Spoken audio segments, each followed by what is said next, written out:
reclaiming my life after discovering my wife's 20-year affair and overcoming the pain of cheating. You never expect it to happen to you, but friends endure the pain of divorce for various reasons.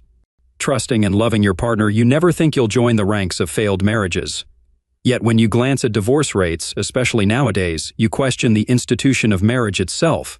The vow, "till death do us part," rings hollow, its significance faded over time. Perhaps I should have noticed the signs, not just from online sources, stories, articles, or simply by being more attentive. Love often tints our perception positively. Despite having a family and a life together, the notion of growing old with someone feels unsettling. Yet the signs were there, and I had glimpsed them before. My upbringing labeled us a single-parent household eventually. Back then, my parents' marriage seemed robust, filled with love and respect. My father toiled hard, his laborious job taking a toll, but he prioritized his family's well-being. Meanwhile, my mother returned to work when my younger sister began school. As children, we were oblivious, but hindsight revealed the signs, unraveling the truth. Her affair didn't commence immediately. I was a teenager when it began, with my brother slightly younger and my sister 3 years junior. It unfolded like many illicit romances do: late work hours, business trips, sudden grooming improvements. Upon returning from rendezvous without smartphones, clandestine calls and unexplained disappearances marked my mother's interactions. The affair's exposure occurred when my father stumbled upon them. He had wrapped up work early, intending to surprise my mother with an outing. She had claimed a half-day for hairstyling and shopping. Instead, he returned home to find her car in the driveway alongside another he recognized. Entering through the back, he discovered his wife, my mother, with her boss in their bed. Enraged, my father confronted him. The man, Jim Thompson, left our house battered. My father quickly realized that infidelity held no weight in a no-fault divorce country. Some argue possession is 9/10 of the law. Attempting to oust her from the house, he faced resistance from my mother's family. With the house in both their names, she refused to leave. Caught in a bind, staying would thwart divorce, requiring a year of separate living. Despite trying to evict her for infidelity, it wasn't legally enforceable. No-fault divorces can feel unjust, especially when infidelity leads to the split without repercussions. Eventually, my father moved out, unable to find a place for us all. I confronted my mother, planning to move in with him soon. My younger siblings were unaware, puzzled by our father's absence. During that tumultuous year, my mother maintained our visits with our father, who struggled emotionally. He confided in me, admitting we were his sole motivation. He aimed for custody and a home, a distant hope in a system biased against men. Despite my desire to live with him, custody favored my mother, as my siblings were deemed too young to decide, leaving us in her care.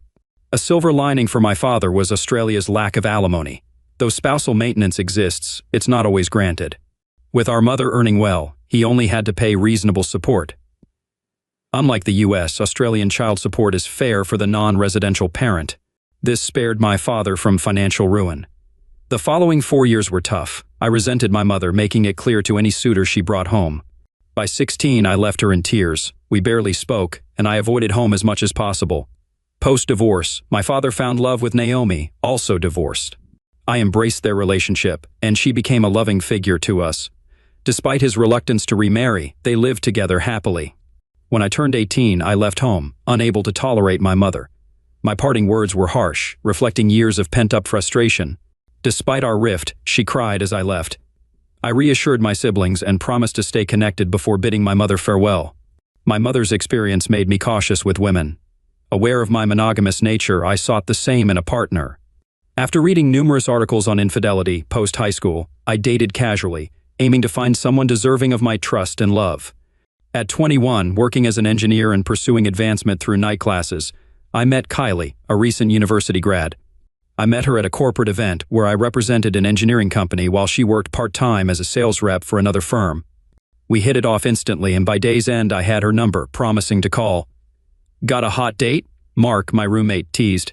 We had agreed to share expenses to save money. Something like that. "Is this the girl from the conference?" "Yeah." Finally mustered up the courage to call. I smirked. "Back off, Dave. Just wait a couple of days not to seem too eager." Trust me. She was thrilled when I called and eager to meet. After applying aftershave, I felt confident. Not wanting to look unkempt, despite a decent job, finances were tight, but I felt comfortable. We agreed to meet at a local bar, taking things step by step. I typically avoided dinner on first dates to sidestep the free meal scenario. Entering the bar, I spotted her on a stool, already enjoying her drink. Her eyes lit up when she saw me, and my heart raced. Over drinks, we opened up. She confessed her temporary role in the corporation, chosen for her looks, attracting unwanted attention from married men. It disgusted her, and I understood her frustration. While my mother's infidelity was known to me, I discovered that both genders were equally guilty of cheating. Researching online statistics, I was shocked by the high number of men and women admitting to extramarital affairs. Articles in Australia portrayed us as notorious cheaters. "You were a perfect gentleman," she said, holding my hand. "You maintained eye contact and remained professional until asking for my number. You were genuine. I just wish you were single," I assured her of my single status, vouching for myself through my friends. She smiled, expressing her trust. Having been hurt before, we took it slow at first, meeting for coffee or drinks during the initial weeks. On the third night, we shared our first kiss over drinks. Knowing about each other's family backgrounds, it felt right, and we both sensed it. Soon, drinks turned into dinner, and a week later, we made love for the first time at my apartment. A month later, she confessed her love, and I reciprocated. Despite my father's past, Kylie had won my heart. As she found a stable job, we discussed serious matters like living together, buying a house, and starting a family. We agreed to buy a house together before marriage, luckily avoiding the housing boom in Australia. However, due to her bad credit history, she couldn't co-borrow on the mortgage. My father stepped in as a co-borrower, saving the day. Kylie was deeply grateful to him, and her parents adored me. 3 months after moving into our new home, I proposed, and our engagement and wedding plans were met with joy. Marrying Kylie was the happiest day of my life. We exchanged vows in a park, surrounded by loved ones, both grinning with happiness as we committed to each other. Our honeymoon, a week on a Pacific island, led to the discovery of her pregnancy. 9 months later, our beautiful daughter was born, followed by a son 18 months later. Deciding 2 children were plenty, she opted against surgery, instead choosing birth control. She balanced motherhood with part-time work until both kids reached middle school, then resumed full-time employment. By our mid-40 seconds, I was a regional manager for engineering companies, often traveling. Kylie ran her own real estate office, occasionally visiting the CBD headquarters. Our daughter moved out to live with her boyfriend, while our son pursued university studies. Married for over 20 years, our love remained strong. Though I could admire other women, my heart belonged to Kylie, and I never strayed. My father's experience always lingered in my thoughts. I should have been more vigilant, seeing the signs earlier. When I finally acknowledged the truth, I knew I had to prepare for the worst. "You never think it'll happen to you." "Do you think she's cheating?" Dave asked, surprise evident. "Buddy, she adores you." I was naive, Dave. I hoped our relationship would improve once Steve left, but her behavior resembles my mother's. The thought of that woman made my blood boil. I barely interacted with her over the past 2 decades. She attended my wedding, but only because my father insisted. Now married to Naomi and retired, he urged me to extend the invitation. I complied reluctantly, feeling pressured not to appear as the villain. Besides occasional texts about her seldom visited grandchildren, I kept my distance. Kylie understood and didn't push for a relationship with her either. "What's your plan?" "Gather evidence and leave her if she's cheating." "Or how?" "I have ways. Lately she's been unusually secretive. My fault for trusting her. Now I'm preparing for the worst, meeting with a private investigator Monday to confirm suspicions. No need for photos, just evidence. It's a shame you can't divorce for infidelity." "True, but early defense can help." Luckily, she waited until the kids were out. "Plus, there are details in our lives she's overlooked that could help." He sympathized, patting my shoulder. "I'm sorry, buddy." Sipping my beer, I confessed, "Me too. Can't stop loving her until I'm sure. Maybe I'm just paranoid, but the signs are there." The next morning, I visited Dad. Seeing my troubled expression, he offered a beer and patience. He and Naomi, still deeply in love, reminded me of their enduring bond. Though their initial relationship was short-lived, Dad wanted her as his wife. "I suspect Kylie's having an affair," sighed Naomi. Dad muttered, "Not again. I'll hire a PI Monday." "The signs are clear, Dad. Same signs you mentioned with Mom. She's read a manual on infidelity evasion, it seems, but I woke up." "What's the plan?" I smirked.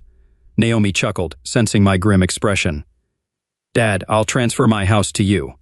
Kylie's name isn't on the mortgage. Legally, we own it.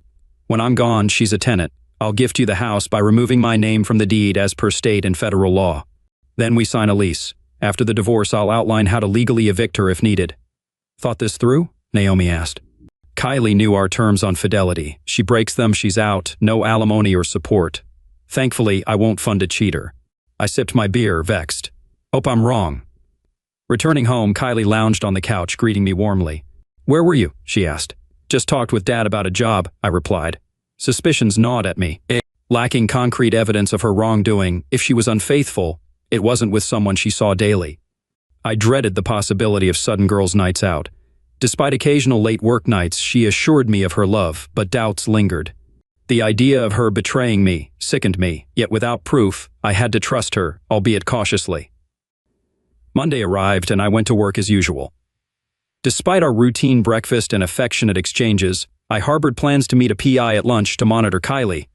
After 2 decades of marriage, it was unsettling to find myself hiring a detective reminiscent of old detective movies.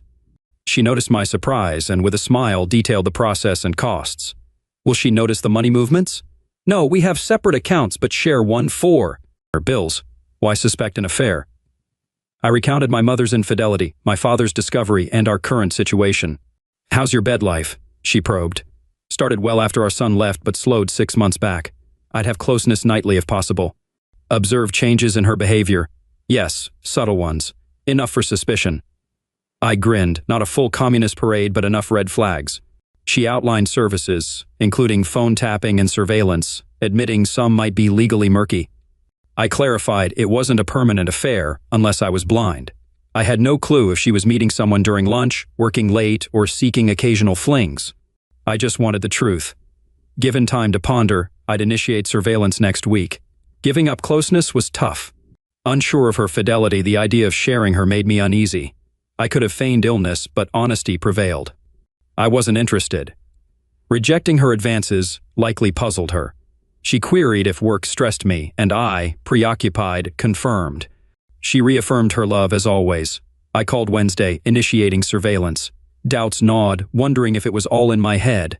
Despite evidence from the investigation, it took a month of resistance for her infidelity to surface. Meanwhile, I immersed myself in literature on cheating spouses, prepared for a marital breakdown. I began preparations, assembling an evacuation bag and moving belongings to the car. Workers knew I'd be leaving soon. I just needed to set a date. Our home was solely in my father's name now, and my wife wasn't mentioned in the lease. Hopefully, she'd be out within a few months.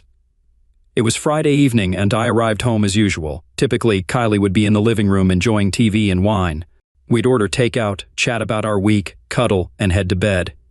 Fridays were usually great, especially since the kids moved out. We'd make love all weekend, but this time, I heard her bustling in the bathroom, which struck me as cliché. I grabbed a beer and settled on the couch in darkness, waiting for her. When she emerged, instead of the expected seductive attire, she wore a colorful blouse, short skirt, stockings and heels, with styled hair and makeup. She looked stunning, though it wasn't for me. It took a moment for me to realize, "Oh, Mark, I didn't realize you were here." I arrived home at my usual time, Kylie. You seem pretty occupied getting ready for whatever you have planned. Where are you off to? She hesitated. I have a date tonight, Mark, with John from work, just a work thing. It was a blatant lie. I knew John, her affair partner, from her company's head office. He was married with kids around our age. I'm not sure what she expected me to do, but there comes a point when a man washes his hands of it all. If she thought I'd beg or plead, she didn't know me. I stood up, meeting her eyes as I approached. She flinched and I smiled, heading to the kitchen. Aren't you going to say anything, Mark? No. She had no clue how ready I was. We were both good at pretending, but I wasn't going to deceive her with lies. Fair enough. I'll be back later. We'll talk then. I didn't respond, but followed her to the door. She glanced back, looking uncertain. Whether it was guilt or not, I didn't care anymore. Good night, Mark, she murmured. Goodbye, Kylie. She likely understood my unspoken message, but perhaps she thought I'd tolerate it like those other men. But I wasn't going to be a betrayed man. I wouldn't stand for it. I had no interest in open marriages or any of that. It undermines, degrades, and completely disregards the marriage vows. Once she departed, I sprang into action, grabbing my evacuation bag and another suitcase. I loaded them into the car. Thankful for modern technology, I handled everything online or through phone apps. Our debt was minimal, just one credit card, which I promptly paid off and canceled. After settling upcoming bills, I transferred most of our joint savings to my account, leaving her enough for a couple of months' expenses. With possession being 9/10 of the law and the house in my name, she'd soon realize she was on her own. Walking through the now tainted memories of our home, I sighed, sipping my beer. I had 3 calls to make, one easy, the other 2 daunting. Dad, she's confirmed. She's cheating. She admitted she's going on a date tonight. The plan starts now. Where are you off to? Adelaide. New job for a year. After the divorce, back to Sydney. That's the plan. Got it, son. I'll keep your whereabouts under wraps. New number? Sorting it out on arrival. We'll send my address. Drive safe and stay smart. Dad, I'm just leaving a cheater. Feel like history repeating. You've done nothing wrong, Mark. Find peace. Move on. We love you. Kids? No, not yet. Thanks, Dad. Talk soon. Calling my kids was tough. First, my daughter. She cried hearing it. Heartbreaking. I reassured her of my love, but I'm leaving for now. We'll email new details. As for my son, he took it stoically, calling his mom a cheat. He only asked what I'd do about him. I'll find him and tell his wife the truth. No revenge, Steve. This is real life, not some made-up story. I'm heartbroken right now, but all I'll do is wait for the divorce and then somehow rebuild my life. I'll only be 46 when it happens. Can she demand counseling? Our marriage and divorce laws are different. Forget about those stories. Based on state laws, as long as we've lived apart for 12 months, I can file for divorce. I won't even be required to attend court, though I will, just to make sure everything goes smoothly.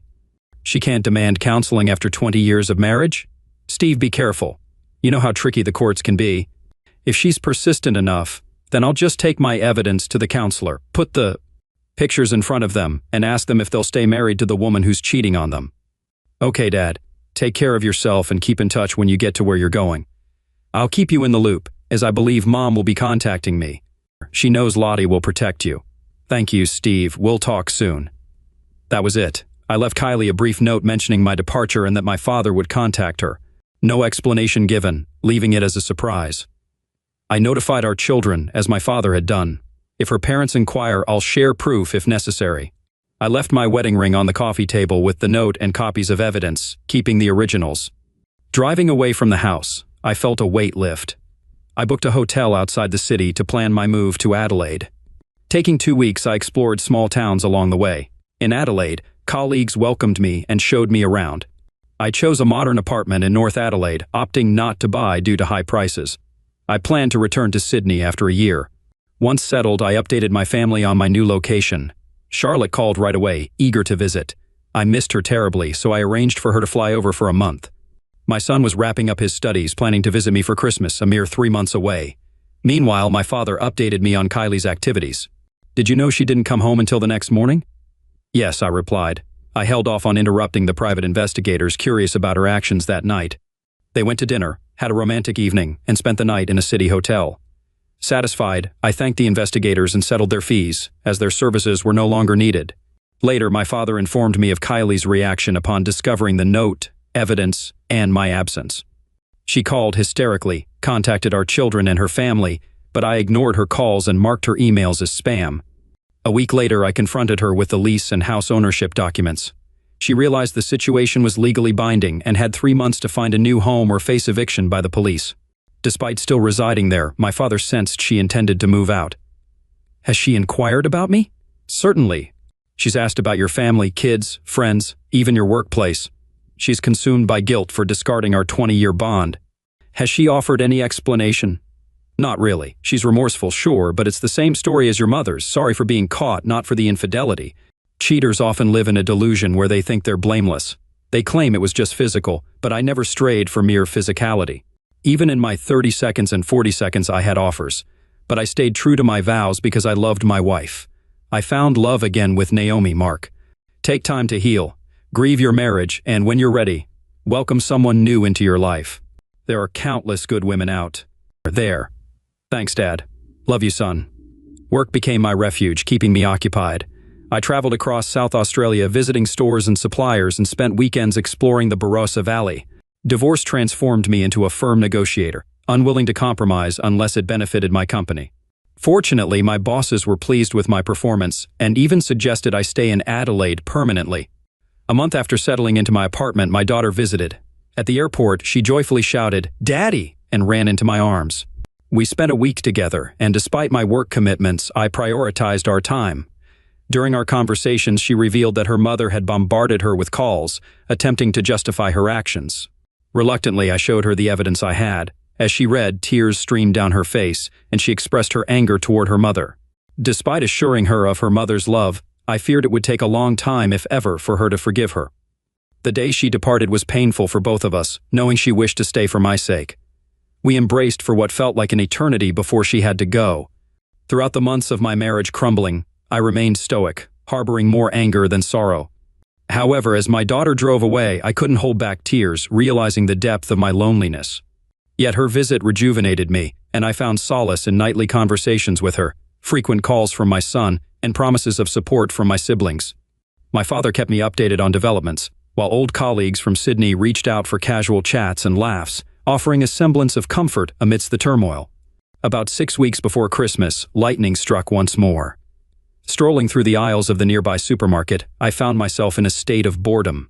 Grocery shopping used to be a joyful activity with Kylie, filled with laughter and goofiness. As I reached for a bottle of salad dressing, I collided with another shopper reaching for the same item. Our eyes met in surprise. "I think I startled you," I admitted. "No, my fault entirely. I didn't see you there. Please take the bottle. I'll find something else." She insisted, "But it's the last one," I replied with unexpected confidence. I proposed, "How about this? You take the bottle and we grab coffee afterward."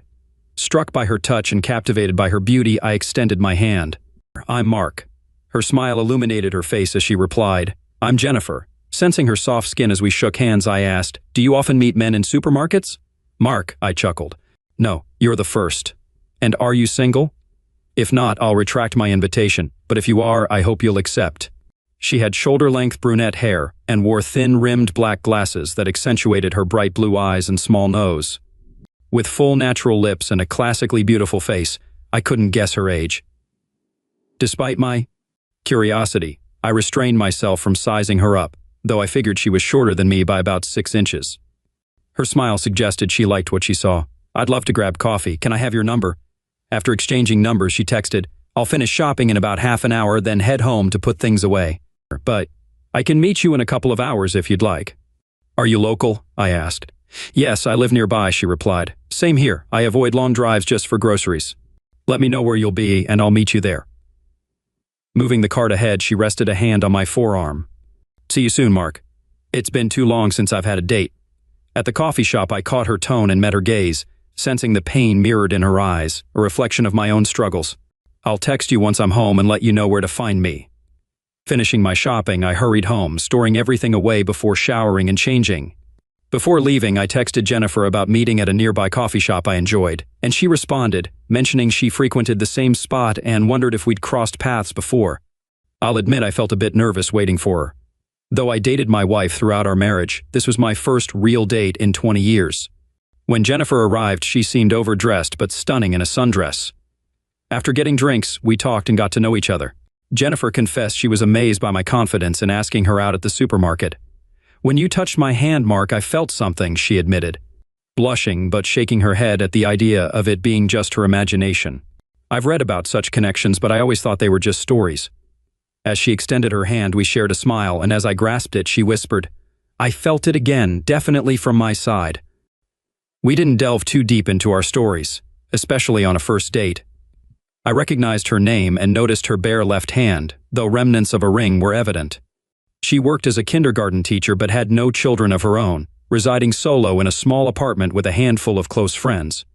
Her parents and younger sister lived in the city, and she revealed she was 35 years old. "Oh," I responded. "I'm 45. "Your age doesn't matter, Mark. What matters is the kind of person you are," she assured me, prompting me to admit my recent breakup. Seeing her anxious expression, I suggested another drink, sensing the need for an explanation, though reluctant to divulge everything on our first encounter. She surprised me by saying, "No, Mark, I trust you for now. I can see you're hurting. Is it that obvious?" "I've seen the same look in the mirror," she confessed, taking my hand and offering comfort. "It gets easier day by day. Eventually, the person who broke your heart won't matter anymore." With a reassuring smile, she added, "And then perhaps you'll meet someone who begins to mend it. It may take time, but it happens." My father always said the same thing. "Your dad's got some wisdom," I remarked as we polished off our second glass and headed outside. Approaching her car, I felt a bit uncertain. Should I kiss her, hug her, or just bid her farewell? Opting for a hug, I found myself reluctant to let go, surprised by the intensity of my attraction to her, yet eager to explore it further. It seems she felt the same, neither of us wanting to break the embrace. Give me a ring this week, Mark. I'd love to chat again. How about tonight? Her giggle tugged at my heartstrings. Feel free to call any time. That night, and every night after, I dialed her number. I suggested Friday dinner to avoid disrupting her regular teaching schedule. When she agreed, I couldn't contain my excitement, practically dancing around my apartment after we hung up. At Thursday's conference, my upbeat mood sparked comments, with everyone assuming I was seeing someone. To avoid jinxing it, I mentioned my coffee shop date and upcoming dinner with the same person, stating I preferred dating one woman at a time. Opting for a restaurant with stellar reviews, I dressed smartly, despite its casual vibe. Upon arriving, I found Jennifer already there, looking nervous. Without hesitation, I leaned in for a kiss, which she reciprocated. Wow, she whispered. If that's how you greet me, I can't wait for our second date. As we were seated in a cozy booth, our conversation flowed effortlessly. We split appetizers and desserts, enjoying each other's company and losing track of time amidst captivating conversation and shared glances. The meal was excellent, and the service was attentive yet unobtrusive. I settled the bill and suggested heading to Holland's for another drink, which Jennifer readily agreed to. Leading her there, I chose a tranquil bar with soothing piano music in the background. Jennifer sipped a cocktail while I enjoyed a bourbon. Eventually, she asked what was on my mind, and I poured out my thoughts, our meeting, our lives, our children, and our careers. Then I opened up about my father's struggles, my strained relationship with my mother, their divorce, and how it made me realize my own marriage was crumbling. I confessed that I was technically still married but separated, relocating to finalize the divorce. I assured Jennifer that if she saw my actions as cheating, I wouldn't hold it against her. My marriage was effectively over. The legal process was just a formality. I explained that I would return to Sydney to complete it, and that if she were to meet someone in Adelaide, we'd need to discuss our options. Being away from my kids in Sydney was tough, and the thought always weighed on me. I missed them every day. Jennifer shared her own story, revealing that her ex-husband was charismatic but controlling. Ignoring her parents' warnings, she fell in love at 19 with a man 6 years her senior. Initially, she didn't notice the warning signs, but gradually he isolated her from family and friends. Forced to work and serve as his maid, her situation only worsened over time. I stood up to him, which he saw as disrespect toward him. Whether it was my clothes or coming home late, he accused me of cheating. If I spent money on myself, he called me financially irresponsible. There was never any positivity from him. He was always negative. I doubt he'd ever say anything good about you, Jennifer, I whispered. I knew I had to get away. He was unstable, and I feared he'd either hurt me physically, sending me to the hospital, or completely break me. Tears streaming down my face, I called my father, begging him to rescue me. He arrived with 2 uncles and friends. My ex-husband tried to fight them off, but facing men was different from attacking a woman. With a single punch, my father subdued him, and they tied him to a chair while helping me move out. I immediately sought help from the police, getting a restraining order and an AVO against him. It's been 7 years since our divorce, and he has no idea where I am. I've hardly dated, Mark. Fear has consumed me for so long. She looked into my eyes, her own searching. Then, I met you, and emotions I hadn't felt in ages flooded back. I never felt them for him. She sat behind the wheel, but I sensed she wasn't in a condition to drive, so I offered to take her home instead. Pausing in front of an apartment building, I remembered considering it before choosing my current place. After walking her to the door, she hesitated, so I took the initiative, pulling her close for another kiss. I had a wonderful night, Jennifer. I'd love to do it again this week. Any night works for me. I'm a pretty good cook. How about dinner? I'll bring something too. I'm not too shabby in the kitchen myself. She grinned. Let's make it a cook-off. Wednesday sound good? Perfect, Mark. And expect your usual nightly call tomorrow. How about the beach? Just want to have fun. When I arrived home, I waited until I was settled on the couch with a beer before checking my phone. Had a great night, Mark. Wanted you to stay, but let's take it slow. Agreed. Bring clothes Wednesday too. Early for more than sleep. Mark, tired of sleeping alone, Jennifer. Me too. My bed feels empty since you.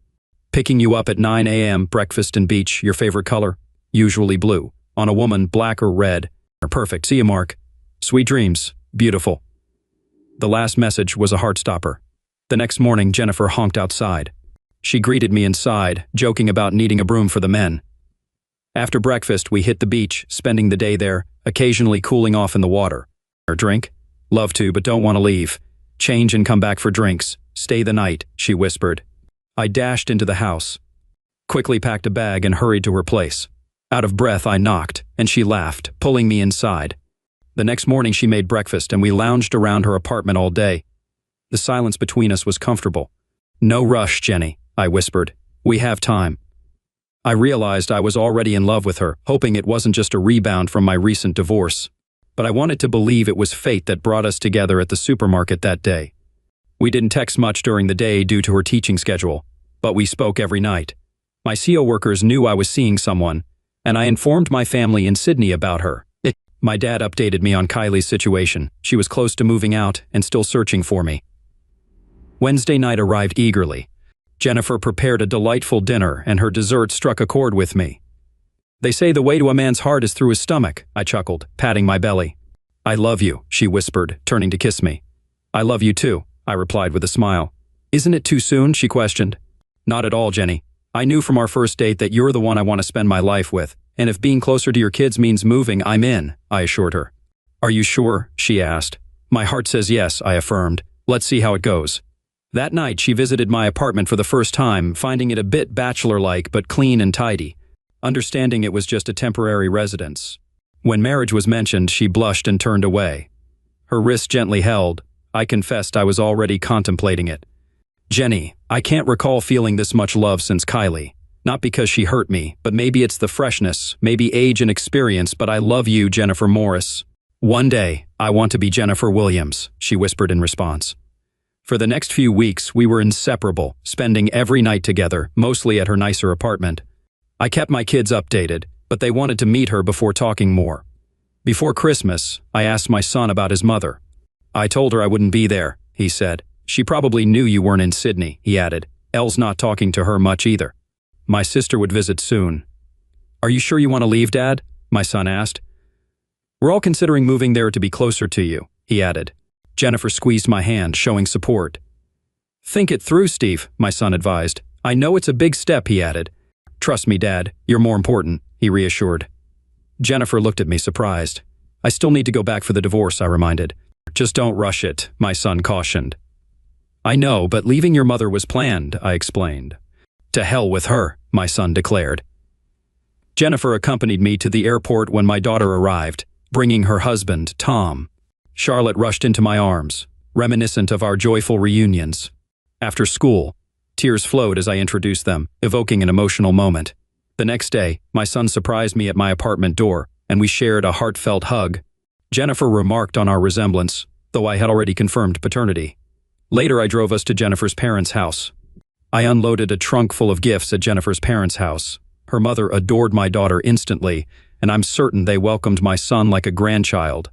I video called my father for Christmas wishes while my extended family celebrated with him. Meanwhile, Kylie had moved in with her parents after her affair partner was ousted, and she faced job repercussions. My kids documented the day on social media, though I found little interest in it. Despite old friends reaching out, I focused on finalizing my divorce and returning to Sydney. Christmas with Jennifer's family was delightful. I surprised her with a beautiful necklace and bracelet, hinting at our future together. She was thrilled and promised to wear them often, her eyes shining with gratitude. After a hearty lunch, her father offered me a beer, and we ended up in his garage, tinkering with an old sports car. Jenny seems happier lately, Mark. Leaving Adelaide might be good for her. Are you okay with staying here? Indefinitely. I'll stick around for her, and my kids will move closer, I confirmed. How soon can you finalize the divorce? Probably a few months at most. I've been honest with Jenny. I heard she's been giving you a hard time. Yeah, it might take up to 6 months. I only had solid evidence recently, I explained. He shook his head in disgust. I've heard about this cheating mess. Why get married if you can't stay faithful? Ever heard of betrayed men? He seemed familiar with the term. Yeah, it's messed up. Jenny's ex-husband was both a cheater and an abuser. What? He laid a hand on my shoulder. She hardly knew about the cheating, but he was doing it with anyone who caught his eye. She loves you, Mark. Just don't hurt her, he said softly. I nearly destroyed her. I love her more than anything in this world. Daddy, she interjected, smiling. We've both been through pain, so we support each other. We stayed until late afternoon and my daughter drove us home. After a few drinks, Jennifer and I went to our bedroom. If the day was good, New Year's Eve was even better. I took her to a downtown hotel where we had dinner and drinks. Back in our room, champagne awaited us.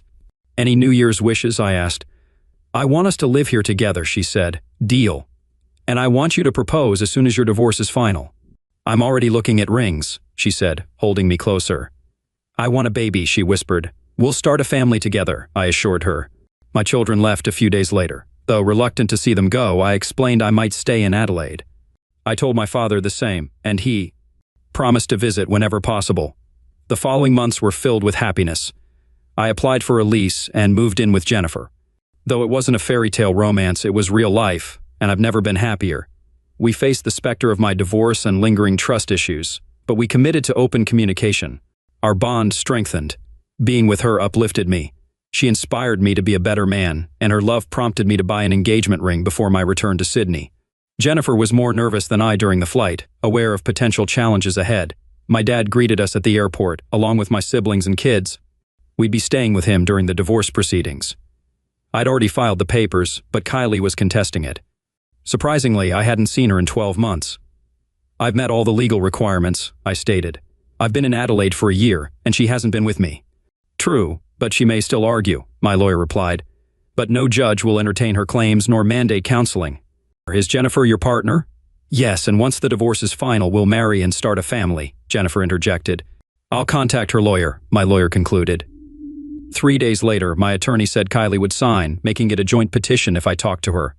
The case would proceed smoothly. "My lawyer suggests I speak to her," I told Jennifer. "You're with Jennifer now, starting a new family." "Are you still angry?" my dad asked. "Not really. Let her have her say, then let's move forward," I assured him. The following week, we were in court. Once she signed, the judge would approve our divorce, and I'd be free. A month after the divorce decree, I hadn't seen Kylie since she left for her date. As we entered the room with my attorney, Kylie looked shocked to see me with another woman. Ignoring her, I ensured Jennifer was comfortable, holding her hand on the table while she leaned on my shoulder. Finally, I faced Kylie. To be frank, she looked terrible. I'd heard that Kylie's life had been tough since I left her. I had no sympathy for her at all. She made a choice that cost her everything. She has no contact with our daughter, and our son barely speaks to her. My whole family cut ties with her. Even her own family was disappointed but felt obliged to accept her once my father kicked her out. "Speak up, Kylie, so we can finalize this divorce. I want to move on with my life. You're in the past where you belong." "Who is she?" she asked quietly. "That's Jennifer Morris. After the divorce, I'll propose to her. She'll soon be Jennifer Williams." "I'll gladly accept his proposal because I want to be his wife and the mother of his children," Jennifer added. "Once she says yes, we'll plan a simple wedding. Hopefully by then she'll be pregnant." I could see the pain in Kylie's eyes. I still knew her well. "You bounced back pretty fast," she observed. "I wasn't the one who cheated, Kylie.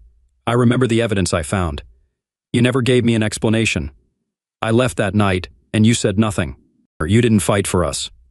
I didn't need to fight because I was your husband, so in the end you weren't worth fighting for. You betrayed me, Kylie.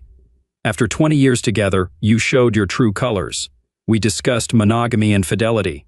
I warned you that if you were like my mother, I'd leave. You made my decision easier. Do you even regret it? Don't bother answering. You don't regret it. You regret getting caught, not exposing our marriage as a sham. You're just like my mother." Her lawyer interjected. I glared at him. "Back off. If you don't like it, she wants to talk. I have the right to speak too." "I made a mistake." "Treason isn't a mistake. It's a series of decisions. Whether he seduced you or not doesn't matter. You slept with him and lost the right to call me your husband. It was just lovemaking. And there it is, the phrase so many use to justify their actions. But for most, lovemaking means love. As my wife, it should have been me, not some idiot from work. We talked about this before we married, Kylie. I warned you what would happen if you cheated. My mother cheated too. Once I realized what you were doing, I gathered proof. Even if you said no that night, I would have left, but you disrespected me. You took all our money. No, I gave it to my father, who still owns it. He'll sell it and give me most of the money. You didn't deserve a chance. Mark, where do you live now? None of your business. Our children can choose who they spend special days with." She fell silent, knowing her words wouldn't change my mind. "Just sign the papers and move on," Jennifer urged. "He's moved on. We love each other and are starting a new life together. I comforted him when he needed it most. He's mine, heart and soul. I didn't mean to, she said tearfully. I still love you. Well, Mark replied coldly, that's not my concern anymore. We're going nowhere, her lawyer interjected. Just sign and end this, he's moving on. Your marriage is over. Sign and move on. He placed the papers in front of her, and she signed, tears in her eyes. Do I need to stay? I asked my attorney. No, you're free to go. You'll get the decree by mail. Then we're done, I said, rising with Jennifer and leaving the room. I'm sorry, Mark, she said. I'll always love you. Well, the apology meant little now. Those last 3 words still lingered. Yet the woman holding my hand was the one I loved, soon to be my bride in just over a month.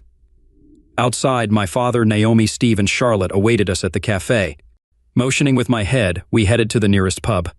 After buying a drink for each of us, we sat down, and I briefed them on the conversation. As I spoke, they perked up, realizing it was mostly me doing the talking. What did she look like? Charlotte asked. Pretty rough, definitely showing her age, Jennifer murmured in my ear. Did she sign the papers? My father inquired. Nodding, we raised our glasses and took sips. I went through something similar with your mother. I'm sure Kylie said what she needed to, just like your mother did with me. She wasn't blaming me, son. Mom was nagging you about working too hard, Stephen noted. Did she try to justify it? He asked. Yeah, the usual excuse, it was just lovemaking, I replied. What with these women claiming it was only lovemaking, Charlotte mused almost to herself. I'm committed to my husband. If I want something, I turn to him, Naomi stated, blushing as she realized her audience included her father and grandfather. We shared a laugh. Well said, girl, those are words to live by, my father praised. And if he needs a little help, he knows what to do, Naomi added. Naomi, that's my grandfather, Charlotte exclaimed. He's not dead, and neither am I. I'm 65 and still capable, Naomi retorted. Your grandfather and I promised to be faithful after our failed marriages, my father shared. I'm just relieved it's almost over, I admitted. Infidelity is unforgivable. If you were younger, maybe I'd feel trapped, Naomi reflected, glancing at my dad. But he always supported me. We stayed in Sydney a few more days, discussing plans with family. Charlotte and Tom agreed to come to Adelaide while Stephen was still deciding but likely to join us. Surprisingly, my sister offered to join us for dinner, arriving alone with news of her own broken marriage. You can stay with us while you work things out, Jennifer offered warmly. You're family now, and my family is yours too. We're selling the house here and moving to Adelaide, I chimed in. Housing prices are more reasonable there. We'll buy a big house with room for our growing family, Jennifer added, placing my hand on her stomach. I'll be carrying our first child soon.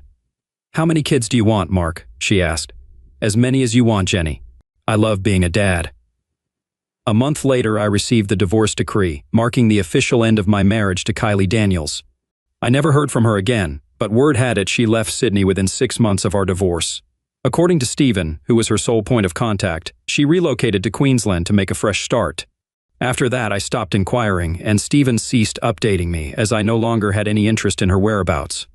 Just 2 days after receiving the divorce papers, I proposed to Jennifer on the beach, surrounded by our families. She could hardly speak before I slid the engagement ring onto her finger. 6 months later, we tied the knot on the same beach just a short distance from our new home. As she approached me in her wedding attire, her pregnancy was unmistakable, yet my soon-to-be wife radiated happiness as her father escorted her toward me, offering her hand. Our smiles were uncontainable as we faced the celebrant. My dear ones, we are gathered here today. Update, I'm nearing retirement, and life couldn't be sweeter. Jennifer and I have been happily married for nearly 2 decades, cherishing every moment from our first date to our wedding day. 6 months after our return to Adelaide, both my daughter and son relocated here. My daughter is happily married with 3 grandchildren, while my son and his husband have adopted 2 children. A year post-divorce, my father and Naomi moved in with us in Adelaide, where my father peacefully passed away after nearly a decade. To support Naomi, we provided her a spacious granny apartment, ensuring her independence. My sister swiftly moved in with us after her own marital woes, bringing along her children. With our help, she found stability and eventually remarried, enjoying 15 years of wedded bliss. My brother remained in Sydney and maintained a relationship with our estranged mother. At 60, we learned of her passing. Despite our distant connection, Jennifer suggested we attend her funeral, embodying our commitment to being compassionate individuals. Surprisingly, she had remarried and embraced her husband's children as her own. While they weren't unaware of our existence, They were taken aback by her reluctance to acknowledge her estrangement from two of her children. We refrained from explaining the reasons behind our estrangement, as funerals aren't the appropriate time. We simply paid our respects before returning home, with no remaining relatives in Sydney. Within a year, my brother relocated to Adelaide to join us. Jennifer and I expanded our family, welcoming 2 boys and 2 girls. Despite our older children's excitement about having siblings and their willingness to babysit, Jennifer and I rarely ventured out. Nevertheless, our love remained strong, our bond unbroken, and we never went to bed angry. Our lives are just as vibrant now as they were when we first came together. Reflecting on my past, especially during my divorce, some may have preferred if I had reconciled with my ex-wife. However, what would have been the point? Leaving without a word hurt her more deeply. I remained silent for a year until I returned to ensure the divorce was finalized. Fidelity was a cornerstone of our marriage, and she breached that trust. While some advocate for reconciliation, I don't believe trust can be fully restored after infidelity. Suspicion and resentment linger, often leading to eventual divorce. Instead, I chose an unconventional path. There was no desire for revenge, nor was there any hope for reconciliation. I simply moved on without Kylie, finding my true soulmate in Jennifer.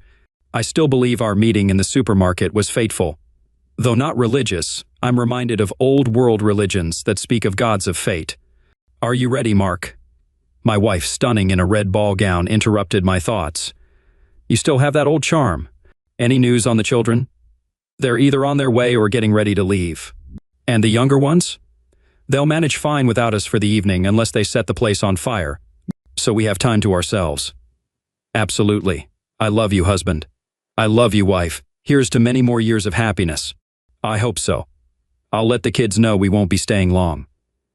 They'll understand why. Hacked my cheating wife's phone, divorced her, and ruined the affair partner's lives. Found her burner phone a while back. We switched internet providers, and our new modem came with an app to manage the network and connections. It was unreal how many devices we had connected to the Wi-Fi. I was playing in the app one night and noticed an Android device phone. We both have Apple devices. At first, I thought someone had guessed our Wi-Fi password, so I changed our passwords, but it came back a few days later. I was working from home one day and noticed the Android phone disappeared when my wife Cindy went to work. When she got home that evening, the Android device returned. I finally got a chance to look through her car and lit her purse, but came up empty. That night, while she was in the shower, I went through her gym bag and finally found it tucked away in her briefcase. I didn't have time to try and look through it, so I put it back. The next time she went to the gym, I went to look through it, but it was gone. The next night, I found it again in a briefcase. This time, I took it and tried to unlock it, but none of her old passwords would work. I decided to take the phone to a repair place down the street to see if they could unlock it. I had to confess to the tech the real reason for wanting to get into the phone, as I am a lame liar, and he felt sorry for me. I guess. An hour later, he called me and said he was finished. He backed everything up to a thumb drive that I read when I got back home. I saw all the pictures and texts between her and 2 different guys over the last 9 months, including graphic discussions about their hookups. 6 years of marriage up in smoke. Thought I was having a heart attack, couldn't breathe, and just sat there at the computer staring at it all. I got better after an hour and guessed it was just a panic attack. When Cindy got home, she was very anxious. She wandered around the house, obviously looking for her phone. I asked if she was okay, and she said she lost some papers from work and needed to find them. I offered to help, but she said she would find them. I got her back in the kitchen and pulled the burner phone out and asked if this was what she was looking for. There was that deer-in-the-headlights look on her face and panic starting to rise. I said there could be only one reason why you would have a second phone in your briefcase and asked if she was cheating on me, which she denied. I said fine, then give me the password so I can see for myself what was on it. She tried to turn it around on me and said that I was invading her privacy. I handed her back the phone and said her response just proved my suspicions. I sat down on the sofa and felt the hot flash again and started to cry a little. When she saw the tears, she softened and said it was only once, that she felt guilty about it and cut things off. I opened up the file on my tablet, handed it to her and asked, "Only once?" She kept saying she was sorry, that it wasn't my fault, and that she wanted to stay together. I said I needed some space to think, and that we needed to separate while I decided how to move forward. She disagreed and said we needed to talk it out, so I started asking questions. Married co-workers, how did they meet, where did they hook up, what kind of sex did they have? What did she do with them that she hasn't done with me? Were they bigger than me? Did she use protection? She finally said, enough. She couldn't do this anymore. She asked how long I had known. I said I found the phone a week ago but didn't see what was on it until today. I said I was still in shock and needed time to process it all. She agreed to spend the rest of the week at her sister's house, and we could talk more this weekend. She wants to schedule a session with a marriage counselor next week, and I agreed to that. I didn't tell her I would be consulting an attorney tomorrow to get an idea of my options. Last Christmas, her sister got divorced after finding out her husband was having an affair. There were several family discussions about cheating at her parents' house and how low her ex-brother-in-law was for betraying his wife. I can't imagine what was going through her mind sitting there being just as guilty. The thought of leaving her kills me, but I don't think I could forgive her or ever trust her again. We had been talking about kids, but I am so glad we were still waiting. New info. First, my to-do list, attorney, showed my text collection to my attorney, and he is proceeding with the filings. He gave me a worksheet on things I need to do in the meantime. Doctor, all tests came back negative. First affair partner's wife, I met with her this afternoon and gave her hard copies and a thumb drive. I showed her the pictures they had traded. She's not going to confront him with it until he is served. Cindy's sister, not the one she is staying with, but the one who just divorced her cheating husband. I met with her tonight and showed her my greatest hits, the more damning texts, and let her see what her sister had sent to her affair partners. She was angry and at the same time a little sad. She apologized to me and said she had no idea what her sister had been up to. If she had, she would have told me. I am sure I will hear about her sister when Cindy comes to the house tomorrow to get some of her things. She wants to sit down and talk, probably about how we are going to move forward. This may be the last entry here on this thread. I may post a separate update later if needed. Let's see what the community has in response to this story. Inform her sister and family of this before she has the opportunity to do damage control by accusing you of whatever she can think of, and gray rock her while you consult an attorney and get an STD test. Yes, best of luck. The op replies. She knows the mountain of truth I am sitting on, and we had a discussion about telling lies to our families and friends before she left today. Attorney today, and seeing my doctor tomorrow, check. Well, isn't it ironic? Upgrading your internet connection not only boosted your download speed but also unveiled a whole new world of connections you never bargained for. Who knew your Wi-Fi upgrade would come with a side of detective work? It's like the universe decided to gift wrap a trail and deliver it straight to your modem. Next upgrade on the list, a firewall for your heart and maybe a subscription to a free streaming service. At least you've got a solid connection with your attorney and your doctor now. Priorities, right? Update, I found a burner phone in my wife's briefcase. I got a phone tech to hack into it and found that over the last 9 months she had 2 affairs. When I confronted her with the phone, she denied having an affair and then said it was only once until I showed her copies of her texts and photos they had exchanged. I told her I needed some space to process this, and she has been at her sister's house all week. She wants to reconcile and go to couples therapy to help us get past this. Since she is gone, I have decided to file for divorce and have a lawyer working on it. Her first affair partner was married, and I have reached out to his wife and shared her texts. She is currently starting divorce proceedings as well. One of her sisters recently got divorced due to her husband's infidelity. I shared everything with her as well. My wife Cindy came over to the house last night to get some things and to sit down and talk. She said she was sorry for hurting me, that she is still very much in love with me, and wants to stay together. Her affairs were never about the quality or quantity of our sex life, and she asked if I felt like my needs were ever neglected. Our sex life was pretty spicy. We averaged 4 to 5 times a week, and she initiated 50% of the time. She just enjoyed experiencing sex with other people and being showered with attention. She's willing to go to therapy to find out why she desires this, and to help her be a better partner to me. She said she would understand if I wanted a past to explore or get even by dating another woman, and if that was something I liked, we could look into having an open marriage so we could both explore that together. I told her that that was not something I would ever be interested in. She said she missed me and wondered if there was a chance I was ready for her to come home, even if it meant sleeping in the spare bedroom for now. I said it still felt like too soon, and it might be better if we gave it some more time. I didn't tell her that I had filed for divorce. She should get served sometime this next week, according to my lawyer. We had a session scheduled for Wednesday for couples counseling that I have to cancel. Besides their betrayal, our views on our relationship are miles apart to even consider. Reconciling. Cindy was a little upset when her sister ambushed her over her affairs, but she figured it was coming. I guess her whole family knows at this point, and her parents are upset with her as well. This morning, a few of our mutual friends stopped by to check on me and ended up trying to encourage me to give Cindy another chance and work things out. I asked how much they knew and brought them up to speed, showing them the phone and all of its contents. Needless to say, they were previously misinformed and now embarrassed. Let's see what the community has to say. First up, you're modeling how to do things the right way. That's rare around here, especially the self-respect aspect. I bet your soon-to-be ex will move in with some sucker within 6 months. The next person has this to offer. Besides the betrayal, our views on a relationship are miles apart to even consider reconciling. I'm sorry, but It seems like you never really knew your wife. She never revealed her true self to you. The deception is insane. Keep that ball rolling. As for your friends, well, they should never encourage you one way or the other. They should support you in the decision you make. Why would they ever believe Cindy, the lying cheater? Embarrassment warranted. The OP replies, as far as why they believe Cindy, it's easy to believe someone you know when you don't know the whole truth, and she is spinning her own narrative and leaving out the facts that make her look bad.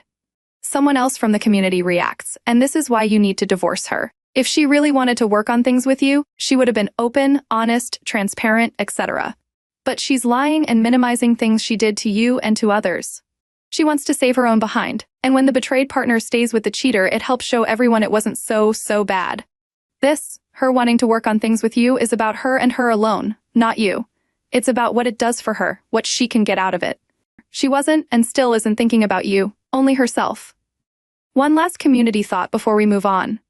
Something that always amazes me is when a wayward wife is caught, not confess, they always suggest therapy and say they can change and be better and are willing to do anything to stay together. Where was all that enthusiasm to fix the marriage before they cheated? She says her affairs were never about your sex life but rather her need to be with others? Really? As if that would make you feel so much better, like, oh, I get it. Yeah, in that case, why would I leave? I hope you speak sarcasm. Now she wants to get back together, like that need would just disappear. OP, stay the course. She is just ridiculous. Hopefully, she will get therapy and do better in her next relationship. She has broken this one beyond repair. Any so-called friends that are asking you to reconsider, ask them if you can have sex with their wife and if they will. Stay with her after so they know what they are asking of you. If they say no, then tell them to shut the F up, they have no idea. I like the fact that you know you deserve more and have enough respect for yourself to walk away from someone who thinks so little of you that they would cheat and think you would just sweep it under the rug and accept them. Back with open arms. Some people. Well, Cindy's really pushing for that couple's therapy, huh? It's like she's treating this whole mess like an audition for the Bachelor Marriage Counseling Edition. I mean, she's got the drama, the multiple partners, and even a supportive audience of friends who clearly missed the part where she cheated. Maybe she could get a therapist who specializes in, why did I think this would work after cheating 101? Meanwhile, you've already booked your tickets out of this reality show. Good call in keeping your self-respect intact and not auditioning for her sequel, Cheating Wives of Whereverville. Stay strong, OP. Update 2. Note, this edit triggered a spam bot to delete my post. Trying one more time. You've been served. I guess the third time is a charm. It took the process server 3 attempts to serve her today, but at 2:15 p.m., Cindy was finally served at her office. I was surprised it took her an hour to finally call me. She was upset, and I told her it was a simple power exchange. She had all the power before, and now I have taken it back. I told her that before we could talk about reconciliation, I had to be in a safe space. And that meant terminating our old relationship before dealing with anything else. I asked her when she started to cheat what she thought would happen if she got caught, and isn't that the reason she got a second phone? She still wants to work things out, and I agreed to go to counseling with her, if for no other reason than to get answers to questions I have. At least our insurance is paying for most of the cost of therapy. I have little desire to reconcile, but I'm just playing along till the divorce gets taken care of. The audience has a couple of thoughts. First one, it took her an hour to finally call me? In that hour, she was probably communicating with her affair partner. He turned her down, so she wants to reconcile. Play the long game, and for your best interest alone, she had no concern for you when she was cheating. The OP replies, her current affair partner couldn't afford to keep her. He is not a high earner, definitely not able to sustain her lifestyle. She's always wanted to stay with me. Someone else chimes in, she has always wanted to stay with me? Just words, OP. If she really wants to stay with you, she'd give you the full truth. She'd write you a full timeline of her affair, and then agree to a polygraph to back her written timeline up. She wants to keep her lifestyle, and that is different from wanting you up. I was you 18 years ago. My lying, cheating ex-wife's affair. Partner could not afford her. My ex was and is greedy, selfish, and materialistic. 3 months after she moved to be near him, he dumped her. She attempted to come back to me, that was a hard no. She didn't want me, she wanted her lifestyle.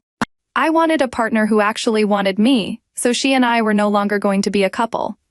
Stay on the divorce path, and you won't get the full truth from her, OP. Cheaters lie, and they minimize. At least now she's facing the consequences of her choices, and you're reclaiming that power like a boss. Who knew marriage could come with a tutorial on power dynamics and divorce court as a final exam? Keep playing along with the counseling. It's like an advanced course in how to grin and bear it until the judge bangs the gavel. Confronting the affair partner, I had a bit of fun today. After work, I stopped off at a downtown restaurant and had a drink at the bar. It was before the dinner rush and pretty slow, so I was able to have a long chat with the bartender. I told him I had recently found out that my wife had been cheating with 2 different men for the last year. I told him the first affair partner was married and that I had met with his wife and given her copies of all the evidence I had collected. She had suspected he had been unfaithful but never found any proof. She was going to use what I had given her to take him to the cleaners, but she wasn't going to confront him until the day he got served. The bartender asked about the second guy.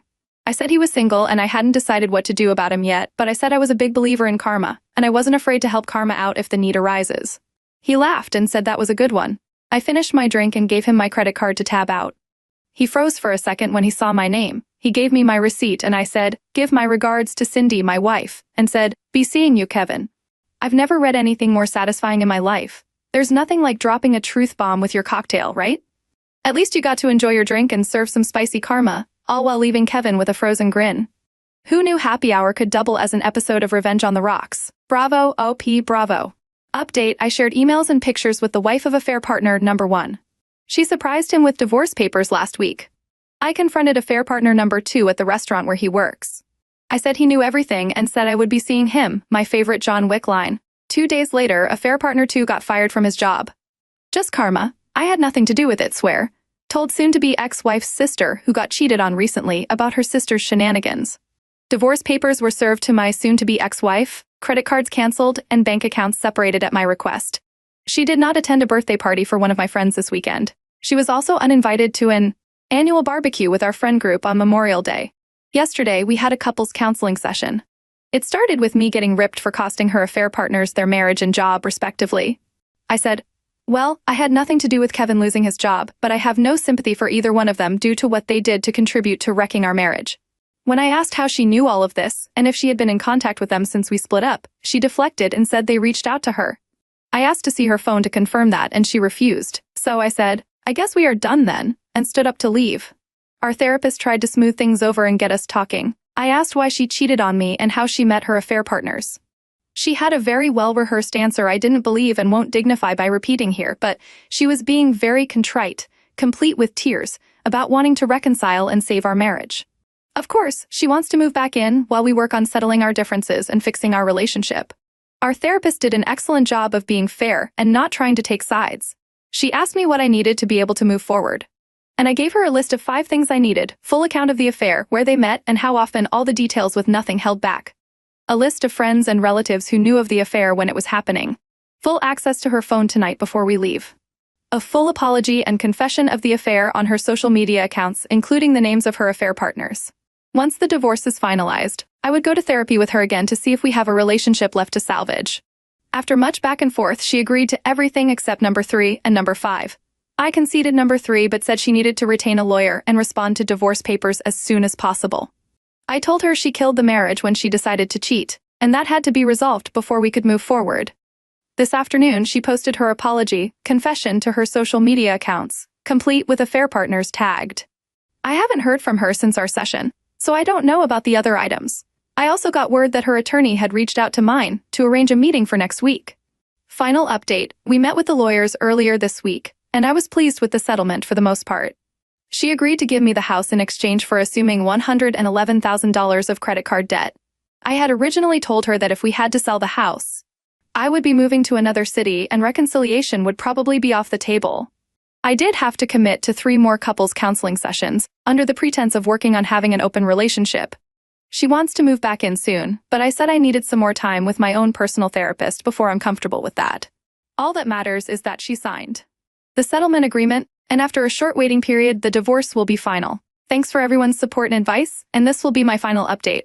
Once the divorce is final, I will follow one suggestion to let her read the posts and realize the player got played. Ah, the sweet symphony of karma. Divorce papers delivered like a surprise pizza, job terminations served like a cold dish of revenge, and social media confessions sprinkled with a dash of vindication. I love when everyone gets what's coming to them. Cheers to turning life's lemonade into a lemon-scented disaster zone. Do you have a similar story with an epic shaken not stirred cocktail moment? Share it with us in the comments below. My journey didn't begin as I had hoped. On Thursday and Friday, I was supposed to go to a conference in Minneapolis, but it wasn't the usual warm send-off I was used to. My wife, Martha, usually took half a day off to make my departure memorable, but this time, she just gave me a quick goodbye kiss before going to work. Let me introduce myself. I'm Ava, but people often call me Evan. I'm 49 years old, happily married to Marta for 24 years, and we have 2 kids, Ross, who's 22, and Amelia, who recently turned 20. My journey started at 3 o'clock in the afternoon. I left work and headed to the airport. I always like to arrive early for my 6 p.m. flight to avoid any stress about being late. Everything was going smoothly, and I waited patiently for the announcement of the flight's departure. However, luck was not on my side this time. The flight from Minnesota was delayed due to bad weather and an impending snowstorm. After a 45-minute delay, we finally boarded the plane. About 30 minutes into the flight, I noticed the plane making a subtle leftward turn. At first, I thought it was a minor adjustment, but it became clear that we were turning around. The pilot confirmed that due to the severe snowstorm, we couldn't land in Minneapolis, so we had to return to where we started. Back on solid ground, I hurried to the airline's check-in desk to rearrange my plans for the next morning. Fortunately, I managed to get one of the last available seats on the next flight. Despite missing the conference, I was determined to attend. As I sat down, a glimmer of hope emerged, but I couldn't get to the conference immediately. I called my contact in Minneapolis to let them know about the delay and left a detailed message on my boss's voicemail. Anxiously, I called home, hoping to hear Martha's comforting voice. To my shock, she didn't answer, and the house was dark, with her car gone from the driveway. I left my luggage in the car and cautiously entered the house. I heard voices coming from the living room, which surprised me. It turned out the TV had been left on, and that led me to a troubling conclusion. Martha had apparently come home after work, and I clearly remembered turning off the TV before leaving. I silenced the TV and searched for any sign of her, but found none. Anxiously, I called her mobile phone. Finally, she warmly inquired about my whereabouts, a question that had become a familiar part of our marriage, now tinged with genuine concern and interest. In response, she mentioned that she was at home, watching TV shows. As she spoke, the weariness of my long journey began to wash over me. In that moment, my sole desire was to be with my wife, seeking solace in her presence and sharing closeness moments, even if only for a few precious hours. Despite the flight delay, I held on to the hope of unexpected, joyful hours in the comfort of our own bed. However, within just 30 seconds, the contentment of returning home was replaced by a profound sense of uncertainty. Instead of anticipating the warm embrace of my devoted wife, with whom I had shared 24 years of love and trust, I was confronted with the shocking revelation of lies and deception. It was an unexpected blow that left me speechless and unsure. I couldn't help but question whether she had truly cheated on me and why she would do such a thing. There appeared to be no logical explanation for her deceit, whether it occurred while she was at work, with friends, or at a restaurant. I must have remained silent for a while, as Martha's worried voice eventually broke through, asking if I was still present. I snapped back to reality and mumbled in response, yeah, sorry, we've landed in O'Hare and I have to go." With a heavy heart, I abruptly ended the call. The phone rang again, but this time I turned it off, needing some solitude to make sense of my racing thoughts. Sitting on the couch, surrounded by silence and emptiness, I felt numbness wash over me.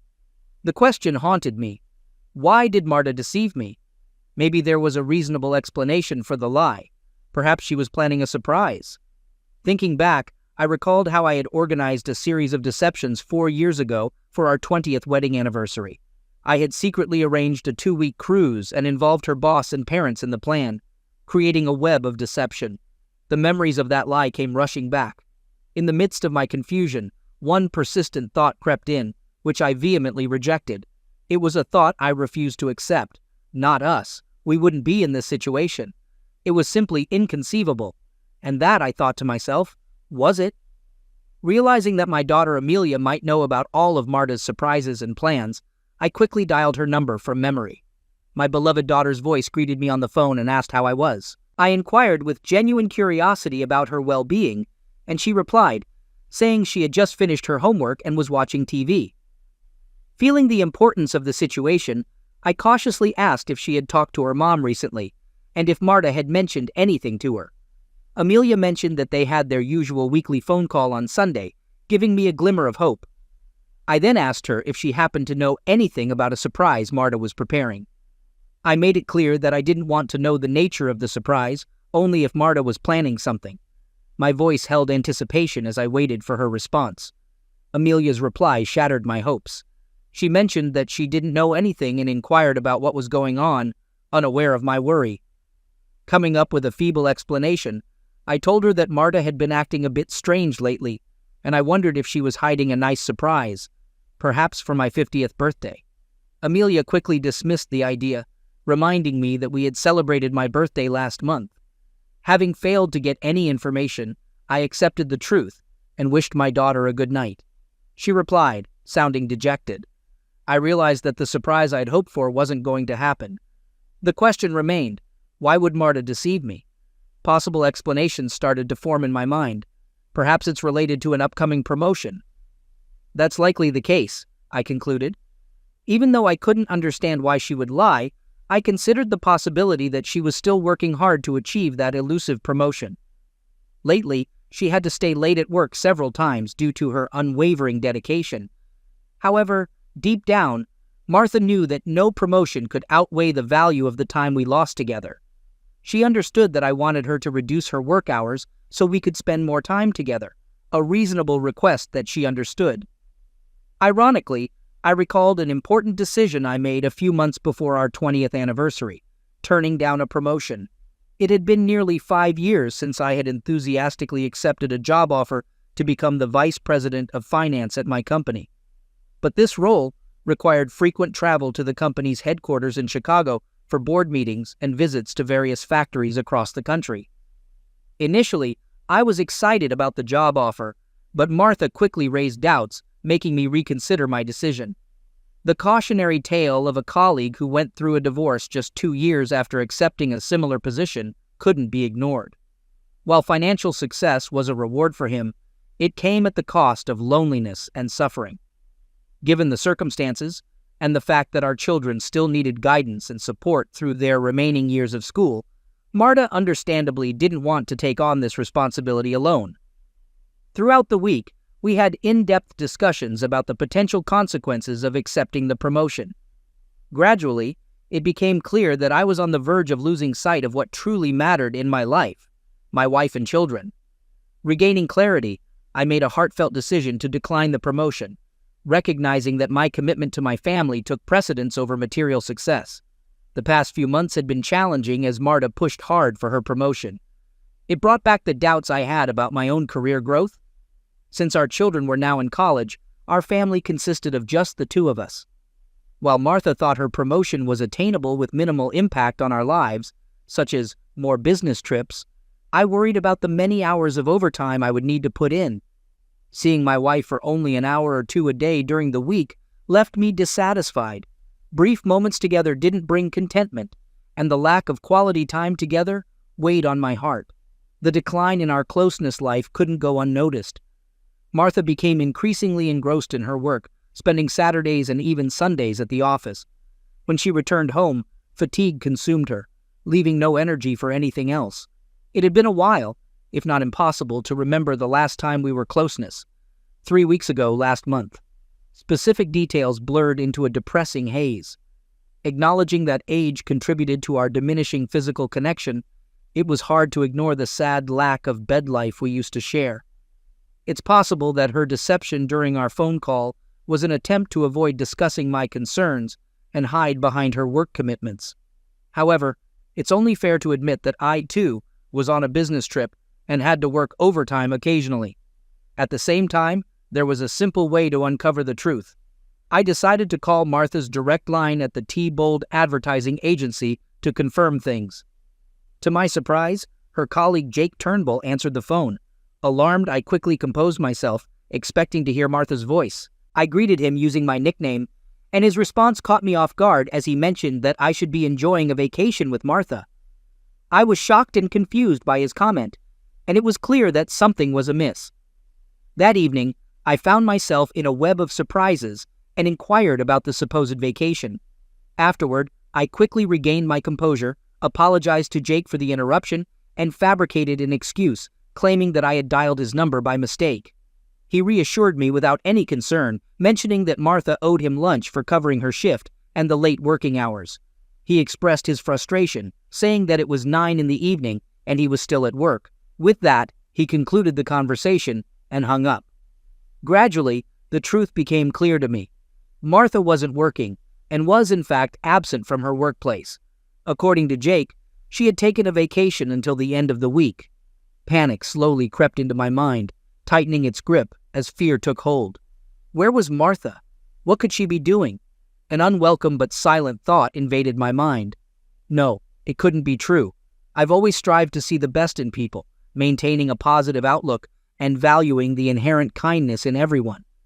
But now, against my will, I started contemplating the worst-case scenario. Could this really be happening? Could Martha betray me like this? The thought of her being with her sister Victoria crossed my mind involuntarily. Over time, we distanced ourselves from Victoria and her ex-husband Mike. Once we were incredibly close, bound by strong friendships that felt unbreakable as our lives intertwined in a beautiful tapestry of shared experiences. We spent evenings together, supported each other, cared for our children, organized numerous family gatherings, and even went on vacations together. But everything changed one fateful day when I returned home with a throbbing headache. In search of relief, I took a couple of Tylenol tablets and lay down on the couch. Half an hour later, Marta and Victoria returned from a shopping trip, chatting animatedly.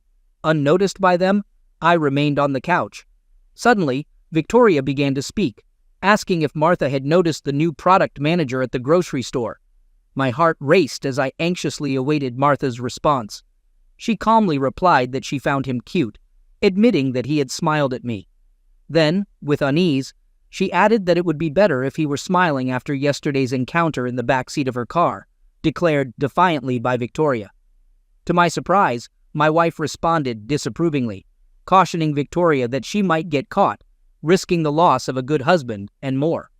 Unfazed, Victoria responded confidently, assuring Martha that she was always careful. With those words, they abruptly left, leaving me in a state of uncertainty. As someone who values honesty and integrity, I struggled to bear the weight of this revelation. Uncertain of the right course of action, I found myself at a crossroads. One thing was clear: Mike deserved to know the truth. Hearing about Victoria's infidelity would undoubtedly devastate him, and the thought weighed heavily on my heart. I knew that Mike, upon learning of her betrayal, would not hesitate to kick Victoria out of their home. I carried the burden of potentially causing the collapse of their marriage. Did I really want to be the reason for such a profound change?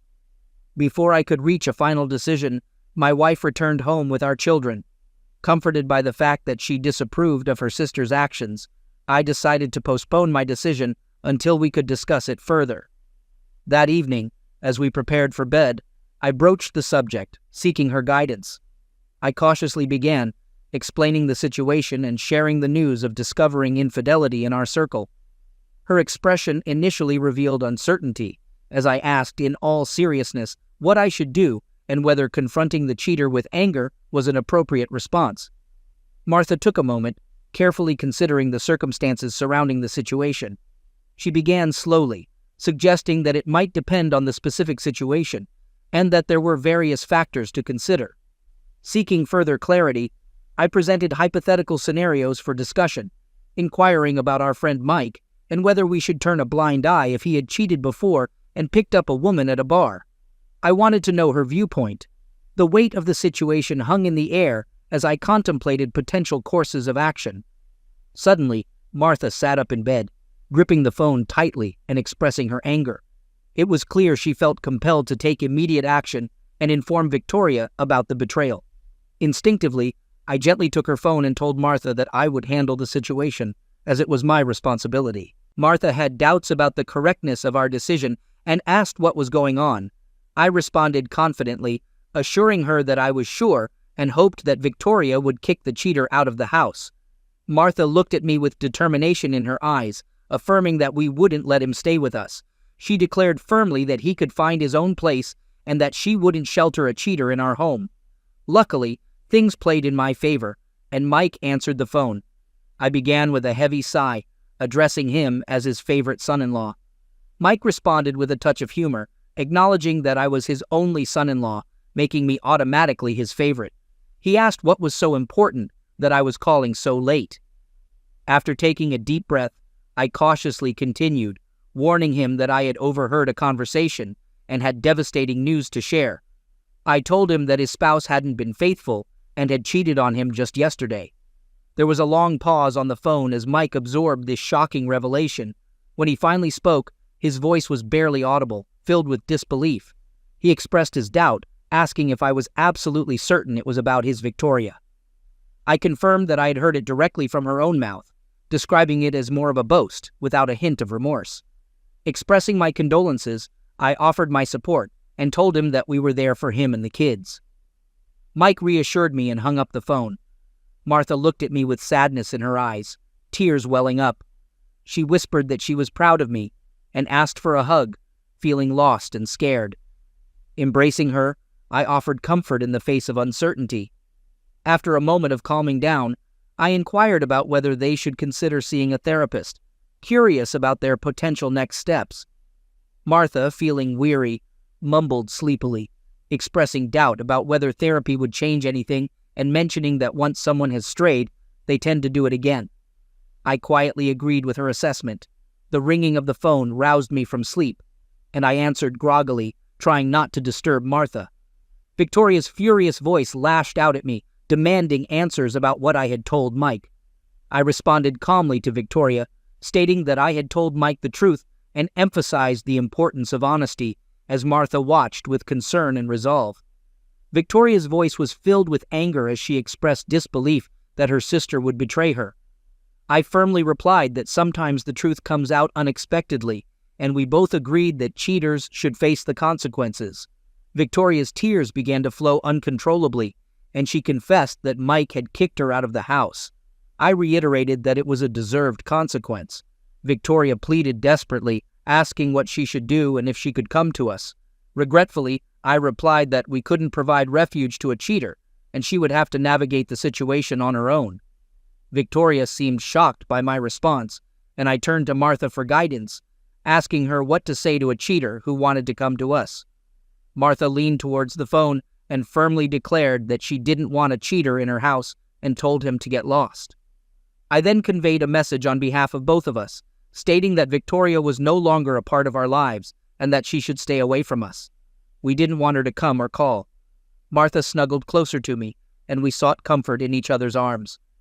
She whispered that she was proud of how I had handled the situation, and we peacefully drifted off to sleep.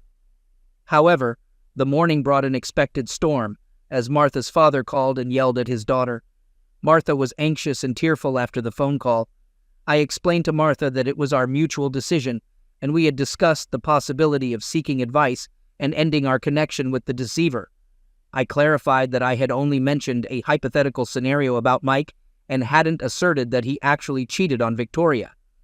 I posed a thought-provoking question, asking how Mike's potential betrayal differed from Victoria's infidelity. Martha defended her sister, stating that Victoria was family. I expressed disappointment and questioned if it was acceptable to cheat on someone because they were family, leading Martha to be momentarily speechless. 3 years ago, I had a pivotal conversation with Martha, asserting my stance about her sister. I made it clear that I didn't want her sister near our children or in our home. Although Martha occasionally met her sister secretly, it remained an unspoken taboo in our household, and she visited Victoria covertly while I was away. Over time, Mike managed to overcome the situation and prepare for remarriage, and my resentment toward Victoria waned. I had stopped caring about her presence and found joy in her absence. Shifting my focus to Martha, I gently broached the subject, feeling the need to resolve the issue. I suspected that Martha might carry guilt for deceiving me, although I had reached a point where I no longer cared. A surprising turn of events unfolded, as I found myself on a stage in front of a vast audience at the Congress. I began my speech, addressing the crowd and discussing two distinct types of individuals in the realm of tissue use: deniers and those who confront reality. During the talk, Dave Millicent, Martha's boss, waved his hand wildly and confessed to evading my wife. Jake Turnbull, seated behind Dave, also admitted to evading my wife. Another man joined in with a cheeky comment, creating a moment of shared amusement and light laughter among the audience. Suddenly, I sat up on the couch, wiping drool from my face, and realized it was already midnight. I must have slept for over an hour, and I wondered if Martha had returned home during my nap, possibly unaware of my presence as an unexpected guest. Hastening toward the bedroom, I entered, but found no signs of her. Then it dawned on me that she was likely with her sister, Victoria. Contemplating whether to contact Victoria and inquire about Martha's whereabouts, I hesitated, realizing that obtaining Victoria's address would entail acting behind Martha's back. Recalling that I needed to pick up Victoria's children from a specific location, I wondered if I still had Victoria's phone number. As I prepared to search my contact list, I noticed the Find My Phone app icon on my smartphone. A year ago, I had installed it on both our phones after losing mine during a trip from New York to Cincinnati. Recognizing its capabilities, I promptly opened the application. Within seconds, I received information about Martha's phone's location. It indicated Mills Lake. I was puzzled, wondering why she would be there.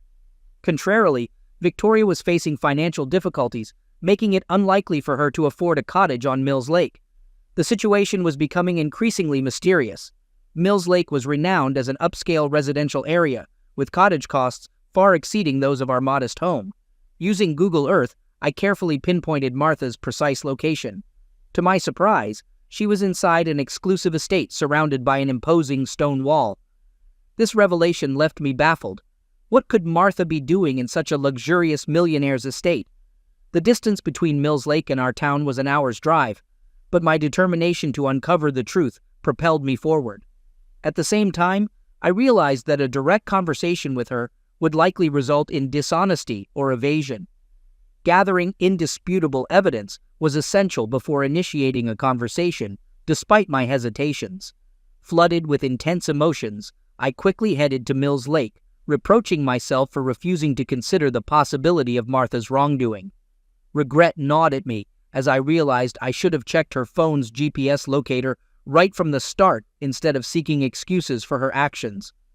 Uncertainty clouded my thoughts as I arrived at Mills Lake, uncertain of my intentions and harboring a faint hope for a straightforward explanation. Anxious, I made my way to the estate where Martha was located, weighed down by the anticipation of what awaited. Before me loomed a massive gate, barring direct access to the estate. I wasn't planning to drive up to the house and announce my presence in search of my wife. After assessing the situation, I understood that parking by the road might attract unwelcome attention, possibly leading to the arrival of security guards or law enforcement in this exclusive community. Driving a bit further, I stumbled upon a humble path and decided to park the car there. Stepping out, I grappled with uncertainty. How would I bypass the towering wall separating me from the truth? Then it dawned on me that the estate bordered the lake, meaning an approach from this side was possible. With renewed determination, I made my way to the lakeshore, my heart racing at the prospect of finding an entry point to the estate from this direction. Discovering a footpath leading to the lake, I cautiously moved toward the shoreline, not knowing which grand cottage Martha was in. I counted on another check of the GPS locator. In the end, I reached a luxurious mansion where several second-floor windows still had lights on. However, the ground floor was dimly lit. Only one curtain remained ajar, casting warm light outside. Seeking an elevated vantage point, I found a sturdy tree and climbed high enough to peer inside. My gaze settled on a man wearing a white terry cloth robe, though he was hardly recognizable to me. The man, appearing older than me, swiftly vanished from view. A moment later, a woman emerged, confirming my suspicions. It was Victoria. As she stood in an open robe, sipping champagne from a glass, I couldn't deny that she remained attractive at her age. The pieces began to fall into place, and I realized that Martha was indeed with her sister. This revelation didn't surprise me. Given the financial implications of a divorce, it seemed likely that Victoria was seeking a wealthy partner. Yet, I couldn't help but think that Martha had been drawn into a lifestyle I disapproved of and didn't want for her. As events unfolded before my eyes, I witnessed a scene that left me disheartened. The man I initially spotted approached Victoria, and his hands boldly explored her body. He took her champagne glass, discreetly setting it aside. I had to climb down from the tree and avert my eyes from this closeness display of my sister-in-law's allure. My sensibilities were rooted in traditional notions where love and bed life formed the core of a genuine relationship between a man and a woman. What I observed felt devoid of love, lacking the connection and affection I held dear. Even if I didn't hold Victoria in high regard, I wouldn't wish such a destructive and empty existence on anyone. Feeling uneasy with the scene unfolding before me, I contemplated descending from the tree. However, as the couple moved away from the window, I locked eyes with Martha. She sat on a distant couch, sporting a foolish, inebriated smile. My heart sank, frozen in bewilderment. Her robe was open, revealing a sight that sealed the fate of our marriage. Overwhelmed by shock, I took a hesitant step backward, but lost my footing and tumbled from the tree. Branches broke my fall, and I was fortunate to escape with minor injuries. In a daze, I got to my feet, feeling like an old man. Under the weight of what I had witnessed, I started wandering aimlessly, like a zombie adrift in a desolate world. Tears welled up in my eyes as I limped my way back to the car, reflecting the profound pain that consumed me. It wasn't the physical fall from the tree that caused me pain, but the emotional loss of happiness and the separation from a loved one. During those distressing minutes, I briefly considered breaking into the cottage, forcing my way inside to confront the situation. However, the harsh reality of the consequences, potential years in prison for trespassing and assault, quickly extinguished this desire. Alone with my thoughts at night, a storm of emotions raged within me. Denial could no longer shield me from the harsh truth, and I grappled with the profound sadness and simmering anger. Yet I recognized the danger of letting that anger consume me, understanding that it would only further damage my own life. Deep down I knew that, no matter how angry I was, I would never resort to physically harming Martha. As events unfolded, I considered various options. The simplest one would be to return home, pack my belongings, and leave her. If we lived in a no-fault divorce state, had separate incomes, and no dependent children, the divorce process would likely proceed smoothly. We would divide our property equally and part ways. However, despite this straightforward path, a part of me yearned for justice and the desire to exact some form of revenge. A bold idea took hold of my thoughts, and without hesitation, I decided to seize the moment and see how it played out.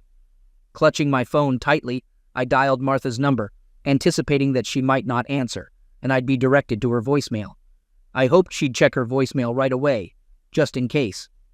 "Hi, honey," I began, projecting my voice onto the answering machine recording.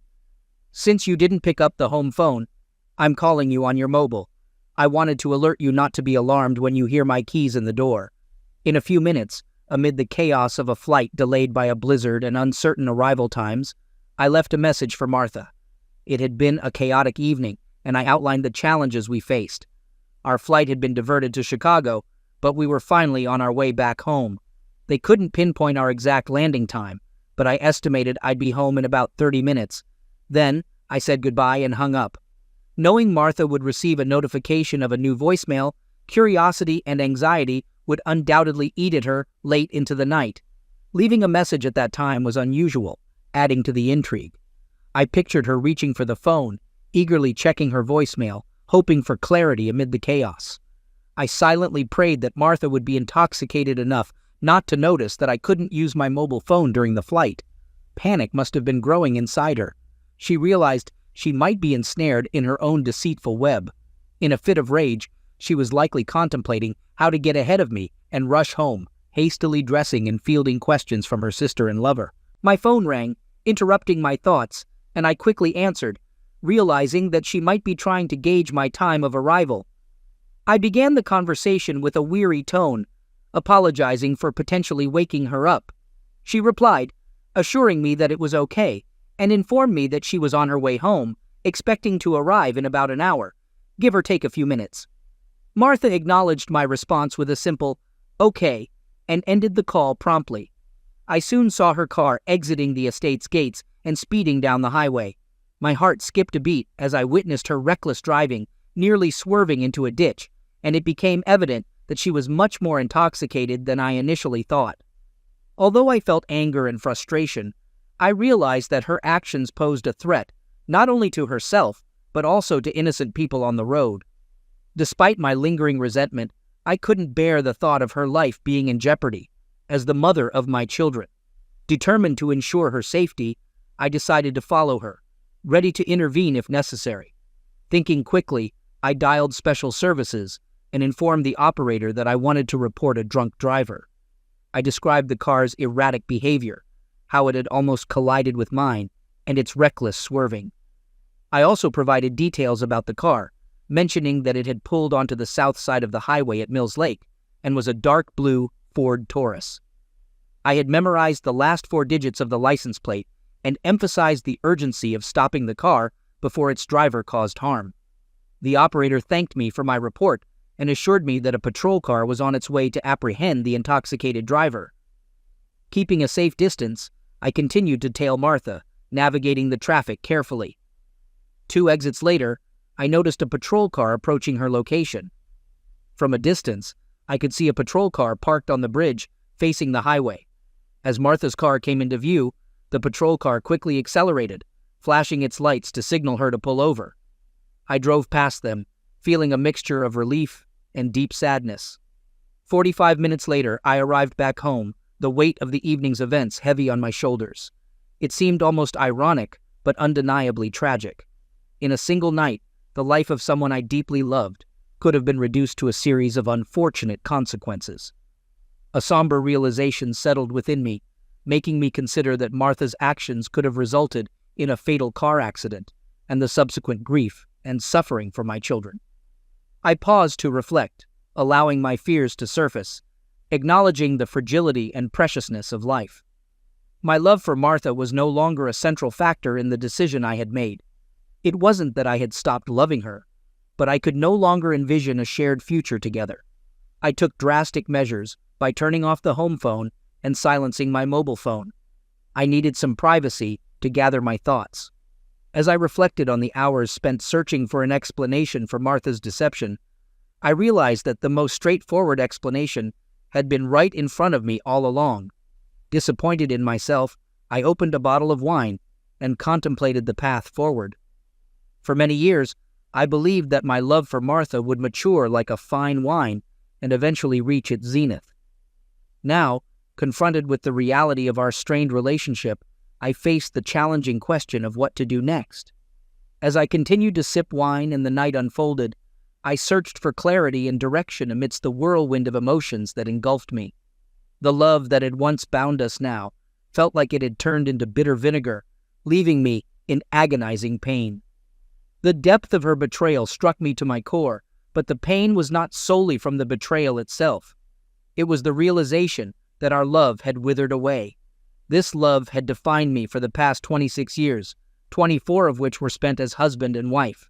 Without her, I felt lost, like a soul adrift, devoid of purpose and self-identity. Could I go on without this love? The pain intensified, making me contemplate putting an end to the suffering, perhaps by finding solace in the depths beneath a bridge. I had never imagined living without Martha. Starting life anew felt like an insurmountable challenge, filled with uncertainty. How do you plan your life when a person who has been your everything is suddenly gone? I was at a loss, unsure of where to begin. Making decisions without consulting Martha seemed inconceivable. Family had always been the focal point of my life. I carefully weighed every choice, considering the well-being and happiness of my wife and children. Even our social life revolved around our family's needs, and I rarely engaged with colleagues and others. While I attended obligatory work events like the annual Christmas party, my priority had always been getting back home quickly. The times I ventured beyond these obligations were few. Over the past decade, I'd occasionally reminisce about the times when we socialized with colleagues, but now, with the kids gone, it was just Martha and me. And now, I found myself alone, engulfed in my sadness. I had no one to love, no one to lean on. For the first time in my life, loneliness became my unwelcome companion. Why did she choose this path? Why resort to cheating when a straightforward divorce would have been more painful, but perhaps more considerate of the years and joyful moments we shared? When did she stop loving me? Did she merely endure our relationship until our children grew up and moved away? When did her care and attention wane? As our children embarked on their own journeys, I saw it as an opportunity to invest more in Martha and our relationship. I didn't realize that she saw it as the end of our shared path. I watched as a stranger became a constant presence, suggesting they were comfortable with each other, or perhaps how easily deception had infiltrated our lives. Martha and her lover, leaving me isolated and unloved, made it evident that we were no longer a couple. In the midst of despair, my pain became a connection to life. It served as a painful reminder of what I had lost, of the best moments we had shared, and, most importantly, of the presence of our children. In that dark moment, my children became my saviors, casting a glimmer of hope upon me. My self-esteem had plummeted to the point where I lacked the strength to lift myself out of the abyss of despair. My children came to my rescue. Just thinking about them provided a faint spark of self-preservation. Soon, Ross and Amelia would go on their independent journeys and start their own families. To shield myself from the impending wave of grief, I realized I needed to distance myself from all of it. It wasn't an easy task, but it was filled with pain. I understood that I'd always carry the memory of Martha, of how I loved her, but I'd also remember her with another man. I needed to extricate myself from this situation. Throughout my life, I had always been content with simple expectations. Even though my parents weren't wealthy, I had the fortune of growing up in a family where deep affection prevailed. The material possessions that now surrounded me seemed insignificant in comparison. As I contemplated everything I owned, I realized that clothes, a car, and a laptop were the only items worth taking with me. The more I thought about it, the clearer my path out of this predicament became. I made the decision to pack my belongings and disappear without a trace. I no longer wished to gaze upon the woman who had once been the center of my universe. Just seeing her would serve as a painful reminder of my loss and the constant ache within me. With renewed determination, I rose from my seat, ready to act decisively. I swiftly packed several bags, and it took me only 30 minutes to do so. Soon, I was loading my things into the car. It was just shy of 6 in the morning when I completed the packing. Exhausted, yet resolved, I decided to take a brief nap, confident that Martha would still be in detox until late in the morning. When I closed my eyes, thoughts filled my mind about starting afresh. My phone's alarm woke me at 9 a.m. Without delay, I scheduled an urgent meeting with a lawyer. Following that, I headed to the shower to symbolically wash away the remnants of the past. With a heavy heart, I removed my wedding ring and placed it solemnly on the table next to the phone. This final act marked the beginning of my journey toward a new chapter in my life, one where I sought personal liberation and happiness. I had made the painful decision to express my disappointment in a letter addressed to Martha. Although our conversation had reached a point where it seemed futile, I felt the need to express my emotions. Martha, it saddens me to acknowledge that I now see you following the path of reckless promiscuity and loneliness that often accompanies your sister. Perhaps it's an inherited trait, a sad legacy. By the time you read this, I will have completely removed myself from your life, ensuring that our paths never cross again. The extent of your betrayal has left me reeling in a pain I couldn't even fathom. The intensity of my pain is beyond measure. Nevertheless, I am grateful for the 24 years of happiness we once shared and for the 2 wonderful children you gave me. Trying to be fair and honest, I will be brief in this farewell. May you quickly return to the arms of your beloved, leaving behind our broken family. I thirst for a justice you couldn't provide. Did your dissolute escapades bring you any satisfaction or revenge for your actions? The man you were with, judging by the grandeur of the mansion, was quite wealthy. I no longer have the desire to see or talk to you. We have nothing left to discuss. Our lawyers will handle all the necessary procedures, and I ask that you promptly sign the divorce papers. The reason for our separation is of no importance. By 10 in the morning, I was at the bank. I responsibly addressed our shared credit card debt and promptly closed the accounts. Taking immediate action, I visited the bank to obtain a cash receipt for our entire savings and securities. Additionally, I ensured that there were sufficient funds in the checking account to cover the mortgage and utility bills for the next 2 months. Taking a further step toward independence, I removed my name from the joint account. Upon leaving the bank, I held a substantial check amounting to approximately $250,000.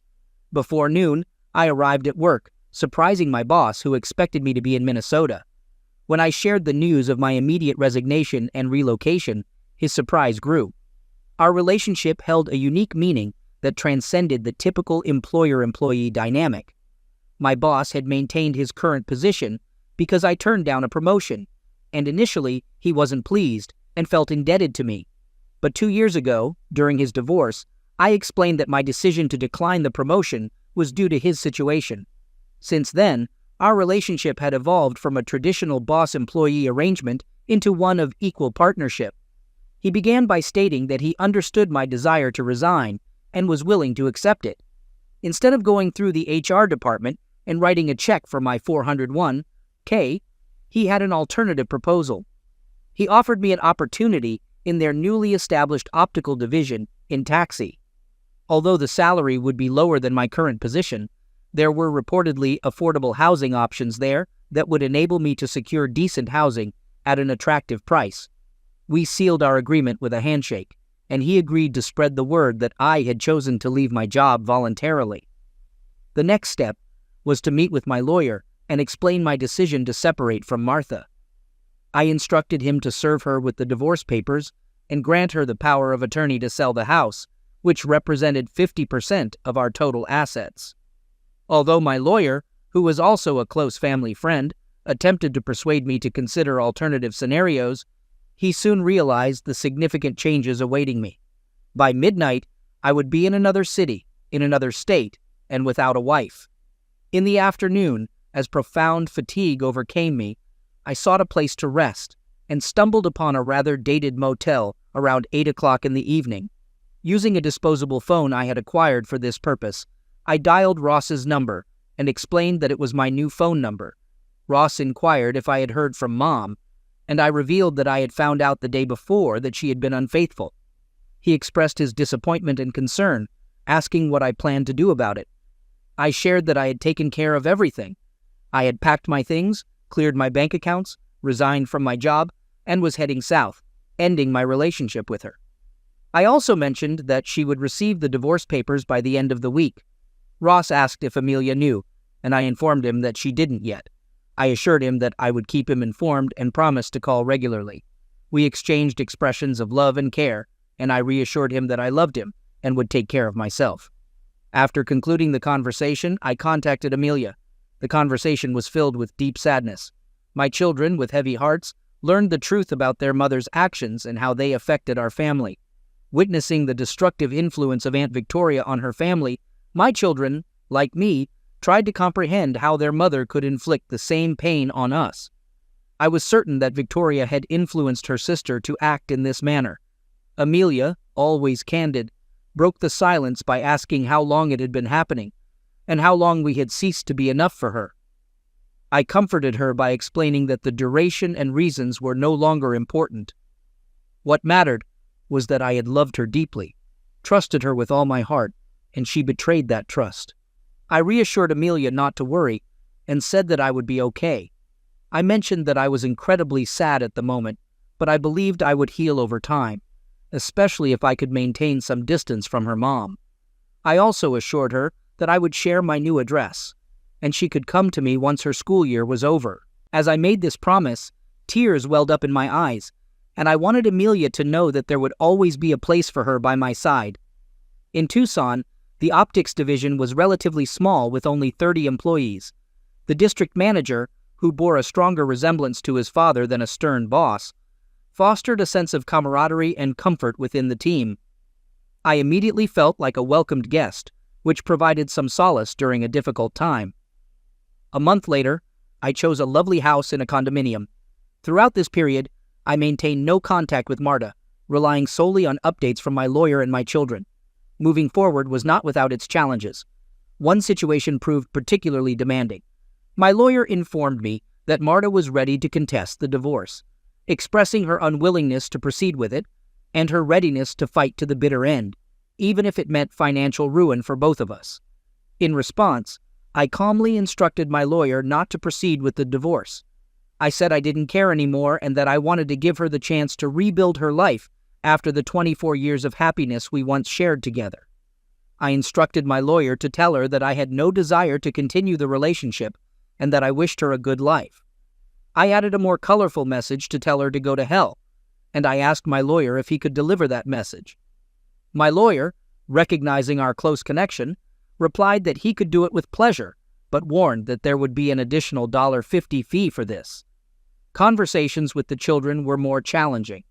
One by one, I had to convince them that there was no turning back on this decision. The first hurdle arose when Amelia told me, "Dad, Mom completely freaked out when I mentioned that I planned to live with you this summer. I promised Amelia that I would do my best to visit her and her grandparents. However, her reaction was so concerning that I found it necessary to step away from my phone for a few days. Martha's behavior worsened when Ross decided to split his summer between both of us. As for Martha, I consciously refrained from inquiring about her, focusing on moving forward with my life. It wasn't easy because remnants of my feelings for her still lingered, a mix of emotions tied to our shared past before the betrayal.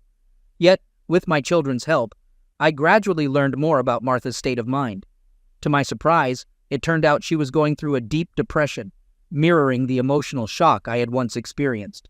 It's just unbelievable, especially considering what happened to her sister. The concept is quite simple. When you cheat, it hurts the very people you should love, which leads to the destruction of your marriage. Afterward, you continue to live your life. So how could Martha be depressed when I did everything possible to enable her to carry on without my presence? Her reluctance to divorce seemed like an escape from reality, a way to avoid facing the fact that her actions caused our family to crumble. It's absurd, isn't it? For a few hours, I was in denial myself, but she had been living in denial for the past 2 years. Even though she knew our children were in regular contact with me, she used our children as a way to express remorse for her actions. Through them, she tried to convince me that she was willing to do anything to prove her love for me. Although I understood that our children held hopes of reconciliation between us, I just couldn't bring myself to agree to talk to Martha. The geographic distance between us was also an issue for them, as they had to choose between their mother and me. Martha was relentless in her pursuit of my whereabouts from our children. All she knew was that I lived in one of the southern states. It had been almost 3 years since I left her, and she finally managed to discover my location.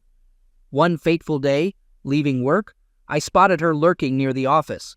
I couldn't fathom how she found out the city where I now resided, as I had tried to keep that information strictly confidential, based on what my children shared with me. Martha was convinced that a face-to-face meeting would be enough to change my mind, but I was determined to change her mistaken perception. Swiftly and discreetly, I slipped out through a side door, my heart racing, and called Louise to let her know about the situation. Knowing my plan, I deliberately placed myself within Martha's sight, luring her to follow me. When I pulled into the parking lot, Martha caught up with me. To confound her, I drove around the city for a while, stopped at the grocery store, and then returned home. Upon reaching the house, I parked, and Louise, a beautiful 30-year-old Latina, opened the door instead of my keys. A moment later, the doorbell rang, and Louise, cradling a 1-year-old baby in her arms, rushed to open it. From my place in the kitchen, I observed Martha's astonishment upon seeing Louise. Louise greeted her with a distinct Spanish accent and asked how she could help. Martha expressed her desire to talk to me. At that moment, Louise called out to me from the doorway, and I took the baby in my arms. Louise told me to take care of our daughter while she finished preparing dinner. I turned to Martha and began, "Well, well, well," with a mix of surprise and irony in my voice. I met her gaze, acknowledging the situation. I inquired with a resolute yet attentive tone, asking Martha what she wanted after almost 3 years apart. She responded in a barely audible whisper, confessing that she needed to apologize and convey how deeply sorry she was for the pain she caused me. She acknowledged that it wasn't my fault, but rather her own foolishness. Martha expressed her love for me then and now, describing me as the best husband and father a woman could hope for, while admitting her own thoughtlessness and genuine remorse for the suffering she had caused. I found her sincere apologies moving, but I knew it was essential to end this charade promptly. I replied, "Well, it's all right," feigning happiness. As they say, all of this is in the past. I haven't dwelled on these memories for so long that I can genuinely say, I forgive you. As I looked at Tamarita, who was radiating with joy while in my arms, I continued, "In conclusion, I sincerely wish you a joyful life, filled with love, much like mine," and my voice carried genuine sentiments. Martha's tears streamed down her face, and she mumbled something unintelligible. She hesitantly approached, embraced me, and hurriedly left the house. I closed the door behind her. Louise, noticing my fragile state, emerged from the kitchen feeling relieved and sad. She gently took Tamarita from my arms, sensing my need for comfort. I leaned against the closed door, giving in to tears. Touched by the scene, Louise hugged me tightly and planted a gentle kiss on my forehead. With a determined look, she reached for the phone. She said, "I need to let Horatio know that I'll be heading back home with our daughter soon," her voice exuding warmth and confidence. I whispered, "Thank you, Louise," sincerely appreciative of her presence and unwavering support. I instructed Louise, "Make sure to tell Horatio I'll be waiting for you at the barbecue on Saturday," and her voice brimmed with enthusiasm. "Absolutely, boss. I'll see you at the office tomorrow." The following week, my lawyer received the divorce papers duly signed by Marta. As I moved forward, I realized that healing takes time, and I needed to find my own pace. I formed connections with several female friends, engaging in a closeness relationship with only one, devoid of any serious commitments. It appeared that I was finally moving past the pain that had been inflicted on me. I grew less fearful of women, shedding my nervousness and timidity. Recognizing this personal growth, I began to think it might be time to grant Louise the freedom to introduce me to a kind and suitable woman. Trusting her judgment, I contemplated the opportunity to meet someone who could bring genuine happiness back into my life. Now I'm reconsidering my decision. After this unexpected encounter, doubts have arisen, not about leaving Marta, as that decision remains steadfast, but about my prior assumption that we had nothing in common. I've always believed we had nothing to discuss, assuming she understood my stance on infidelity and how I'd react in such a situation. However, listening to fragments of Martha's story during our recent conversation, I'm beginning to question if I should have avoided this confrontation, despite my aversion to it. One thing, though, is undeniable. Removing myself from her life was the best course of action for me. It allowed me to find peace and recover away from the toxic environment that engulfed us. I loved Marta so much that if I had encountered her at that moment, I might have succumbed to her remorse and accepted her apology. This could have led to more suffering and eventual divorce. But now, 3 years since her betrayal and our separation, Marta's apology suddenly gave me a sense of closure. It released me from the pain I'd been carrying and offered a glimmer of hope for love once more. Over time, I might even contemplate revealing that I don't actually have a second daughter, though I'm not certain I'll decide to do so. I no longer owe her anything, and the choice to disclose or keep it to myself is mine to make. I've finally unburdened myself of obligations to her, allowing me to move forward and embark on a new chapter in my life. But not for long. Yesterday, I stood by Marta's grave with my children and numerous relatives, including Victoria.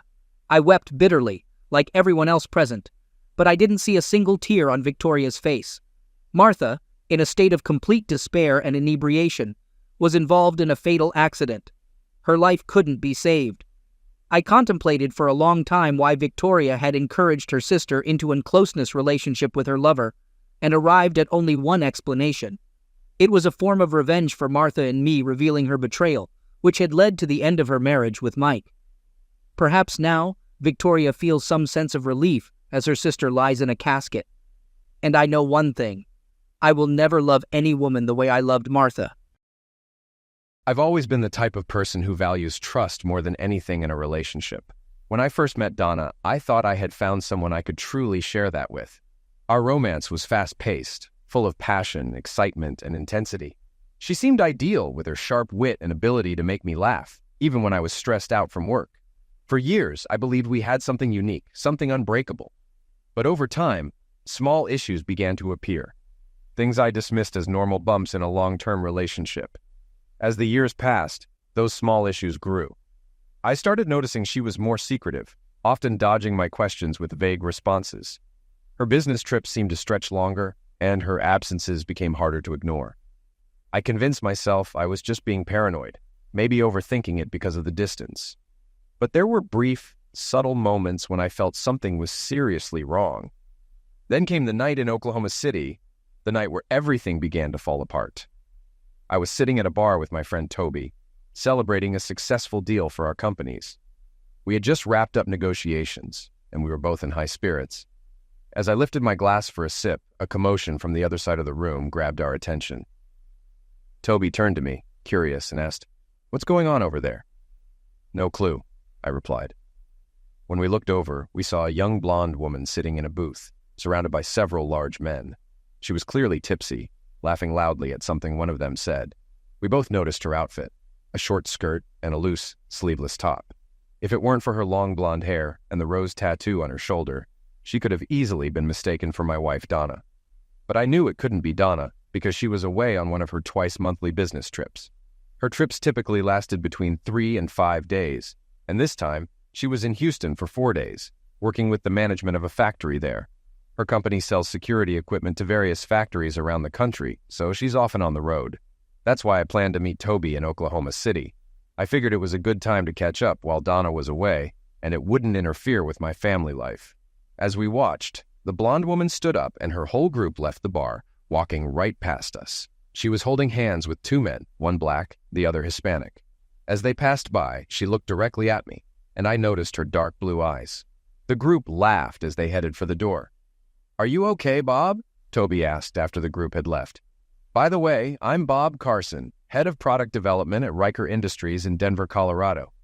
My task was to finalize a deal with Toby's company to produce a new line of air conditioning controls for energy-efficient smart homes. With all the focus on environmental concerns and sustainability, it would be a win-win for both our companies. Today's celebration was the result of those efforts." "Yeah," I said, "it's just..." That woman reminded me a lot of my wife, Donna. "Isn't she in Houston?" Toby asked. "Yes," I replied, "but something about that blonde really bothered me. I can't explain why." Just then, the waitress came over to our table. We ordered 2 more beers, but before she walked away, I stopped her. "Hey, what can you tell me about that blonde?" "Oh, her," she responded. "I've seen her here a bunch of times. There's always a group of men following her around." "You don't want to meet her, do you?" "No, just curious," I said. We finished our beers and called it a night. I promised to keep in touch with Toby, and then headed to my room. Once there, I tried calling Donna, but the call went straight to voicemail. This struck me as odd since she always kept her phone close. I tried calling her hotel in Houston, only to be told she had checked out earlier that morning. It wasn't out of the ordinary for Donna to handle 2 clients in one trip, but she always informed me when her plans changed. I texted her, "How are you doing?" "Everything's fine," she responded quickly. "I'm just tired." "Long day?" I asked. "Getting ready for bed." "Where are you?" "At the hotel," she answered. "Where else?" "Really?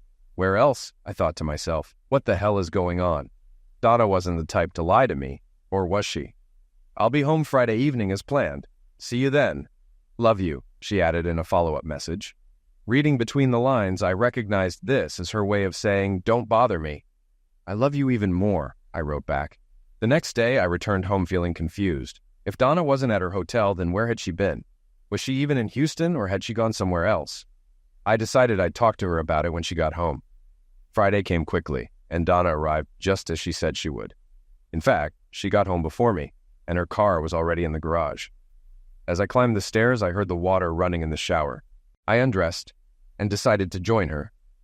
When I opened the shower door, she screamed. I moved closer, trying to hug her, but she pulled away. "What's wrong?" I asked.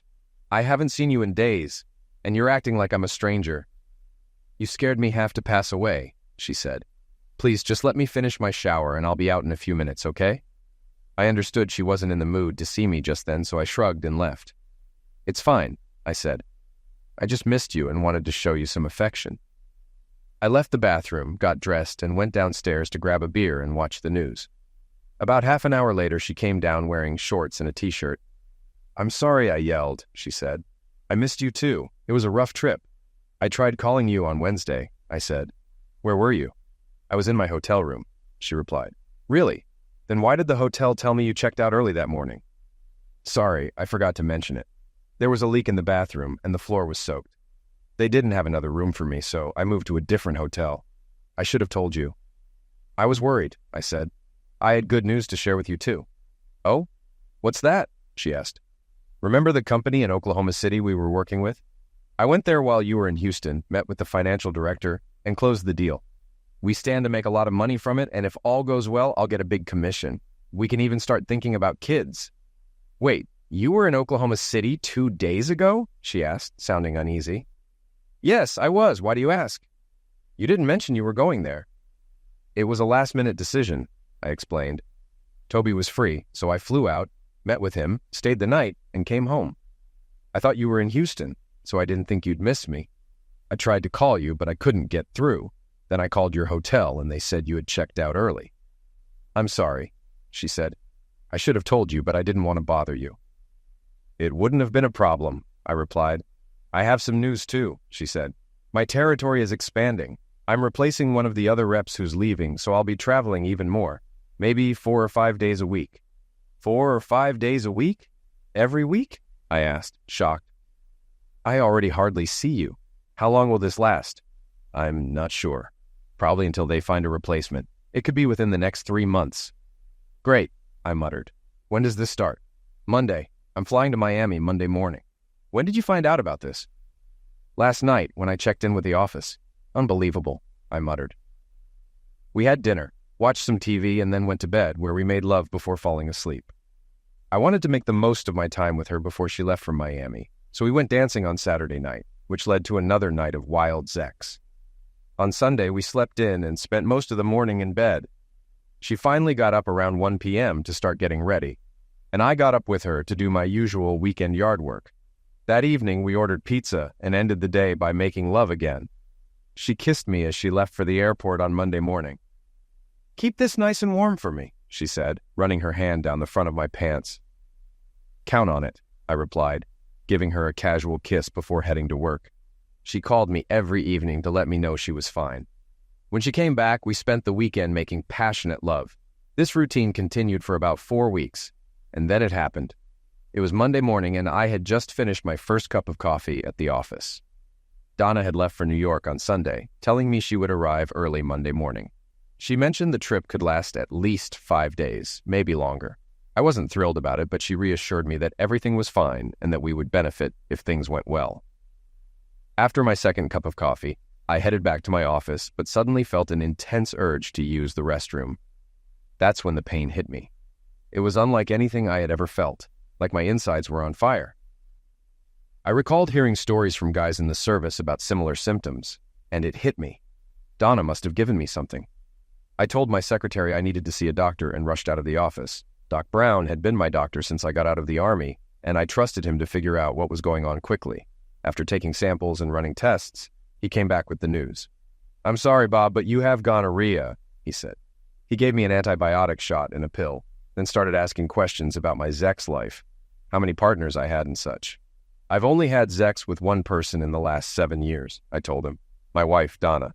We've been married for 6 years, but I was exclusive with her for a year before we tied the knot. He gave me a sympathetic look. I understand, he said, but she'll need to see a doctor as soon as possible.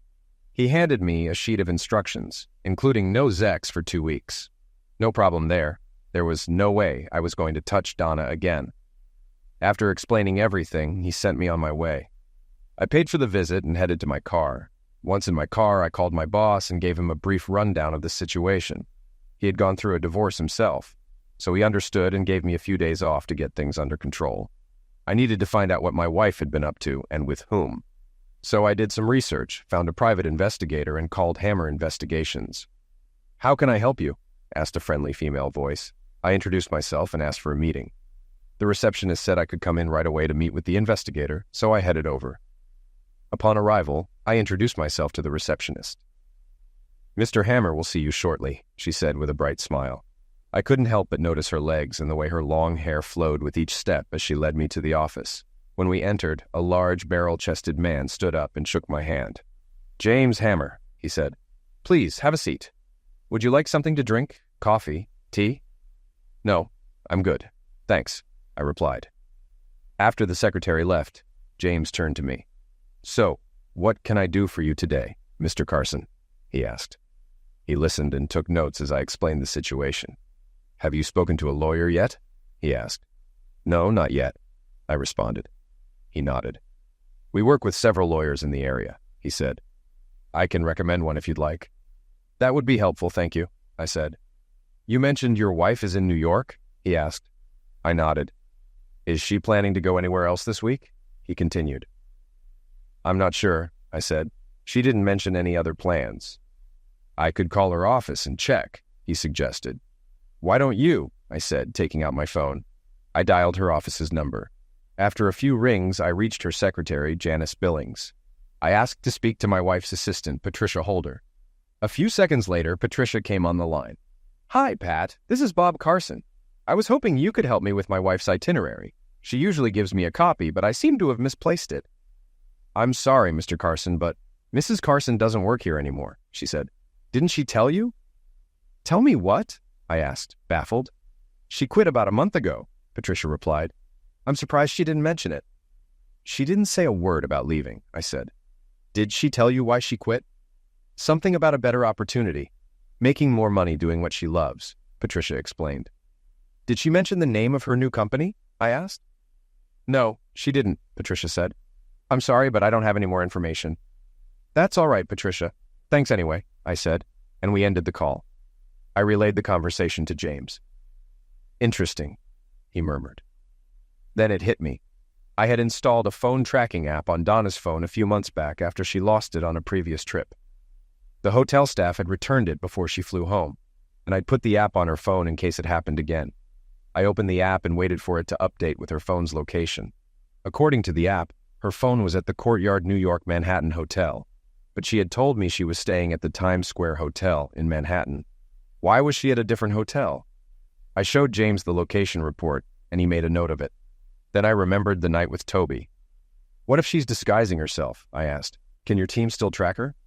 We have ways to handle that, he said. Do you think your wife could change her appearance? I told him about the woman I had seen that night with Toby. He thought for a moment before responding. This seems like more than just a typical cheating case. Your wife is clearly hiding something significant, Mr. Carson, he said, and she's going to great lengths to keep it from you. I have colleagues in New York and other cities who occasionally assist me. I can bring them in, but it will cost extra. I need to know what she's doing, I said. Bring them in. I sent James some photos of Donna. He acknowledged receiving them and then handed me paperwork to fill out. I'll get on this right away, he said. I'll have my team watch her in New York. It may take a few days, but we'll figure it out. I'll call you once I have a report ready. He gave me a business card for Robin Hawkins, a lawyer. She's the best lawyer around, James said. When people see her coming, they cross the street. If you catch my drift. I'll call her, I said, slipping the card into my pocket. With that, we wrapped up our meeting, shook hands, and I took the paperwork to the receptionist, leaving a hefty deposit. As I walked out of the office, I pulled out Robin's card and called her. She wasn't available, but I booked an appointment for 8 a.m. on Wednesday. Perfect. Afterward, I headed home. I considered calling or texting Donna, but decided against it. She usually called me after finishing work each day, so I figured I'd keep pretending I didn't know anything. However, I decided to go through her papers, which she kept locked in her desk drawer. I had a key, just as she had one to my desk. At one time, I wouldn't have invaded her privacy, but that was before she lied and broke my trust. I unlocked the drawer and found a thick folder of bank statements. They were from a bank we didn't use. Then I remembered she had a separate account when we got married. I thought she'd closed it when we opened a joint account, but apparently she hadn't. The most recent statement, dated just over 3 weeks ago, showed a balance of more than $500,000. What the hell is this? I muttered to myself. As I looked over the statements, I noticed some large deposits from a company called Stanton Enterprises. I had never heard of them before, so I made a note to investigate further. There were also withdrawals for expensive clothes, jewelry, wigs, hotel stays, and plane tickets. One of the tickets was a round trip from Houston to Oklahoma City, purchased just days before my meeting with Toby. Could the woman I saw at the bar have been Donna in disguise? Digging deeper, I discovered payments made to Planned Parenthood clinics.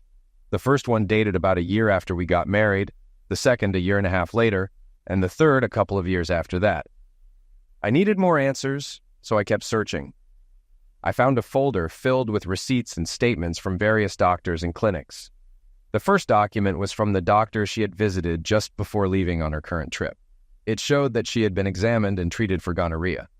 On top of that, I found 3 receipts from different clinics for D&C procedures. I didn't need to dig deeper. I knew what they were for. Since we got married, Donna had undergone at least 3 feticides and never told me. She hadn't even mentioned being pregnant. It felt like a punch to the gut. But that wasn't all. I found a folder full of tax forms. About 3 years ago, Donna insisted we file separate tax returns, claiming her bonuses and commissions could push us into a higher tax bracket. We talked about it for a while, and I eventually gave in. Now, I realized why she really wanted separate forms. Her tax declaration showed she was making far more money than she had let on. There were also transfers from Stanton Enterprises, and the most recent one was for a large sum. But what was she getting paid for? The contents of another folder provided the answer. Inside, I found signed consent forms and a contract between Donna and Stanton Enterprises. I didn't fully understand the legal terms, but I could grasp the main point. Donna had agreed to appear in at least 5 full-length adult films every year for 5 years. The document was signed, notarized, and dated just over 3 years ago. Next to Donna's signature was the signature of Harold Stanton, President and CEO of Stanton Enterprises. I took the folders to the copier and made copies of everything, placing them in another folder I planned to take to the lawyer. I also scanned the most incriminating documents into a PDF and saved it on a flash drive. My plan was to email the files to James. After that, I returned everything to her drawer, closed it, and locked it. I felt like I had gathered more than enough evidence, but I needed context for everything. Had she been cheating on me throughout our entire marriage? And where was all this extra money coming from? Without access to her email or text messages, I was at a disadvantage. I sent the files to James via email and gave him a call to confirm. "Thanks, Bob," he said. "I'll add it to the investigation and see what I can uncover." Afterward, I headed upstairs to our master bedroom. We each had our own dressing room, and I usually stayed out of hers to respect her privacy. This time, though, I went into her closet and started searching. I found several bags filled with skimpy dresses and outfits that seemed more appropriate for nightclubs than anything else. There were also a couple of wigs, one of which looked similar to the one I saw on the woman in Oklahoma City. She had a small plastic drawer unit stacked up, so I rifled through the drawers. Inside, I found several small boxes. Opening them, I discovered contact lenses. Donna had never worn glasses or contacts, but these weren't prescription lenses. They were cosmetic, designed to change the color of her eyes. I also found a pamphlet that appeared to show temporary tattoos. One of them resembled the rose tattoo I had seen on the woman in Oklahoma. Damn, I thought. How far would Donna go to deceive me? Who is this person I'm married to? Continuing my search, I found a box in one corner that contained various Zex toys. I had once mentioned to Donna that I would like to watch her use toys like these, but she had brushed me off, calling it perverted. At the bottom of the box, I found a DVD in a plastic case. The title, written in black marker, read, "D.D. and the Boys, Volume 1. Raw footage." "What the hell?" I muttered, shocked. I went downstairs, put the DVD into the player, and turned on the TV. The video started with what appeared to be a narrow upholstered bench in a dimly lit room. A date stamp in the lower right corner indicated the footage was from about 3 years ago. Interesting, I thought as the bench was suddenly lit up. Donna walked toward it, wearing a short sundress and a long red wig, clearly trying to disguise herself. In the background, I heard a rough male voice. "You're on time," the voice said. "Good. Now take off your clothes." "Yes, sir," Donna responded quietly, nodding. She unbuttoned the dress, slipped the straps off her shoulders, and let it fall to the floor. She was completely undressed underneath. A large man, wearing only a towel, approached her and inspected her like she was an object. "I see you're married," he said, lifting her left hand. The camera zoomed in, focusing on the rings I'd placed on her fingers when we got married.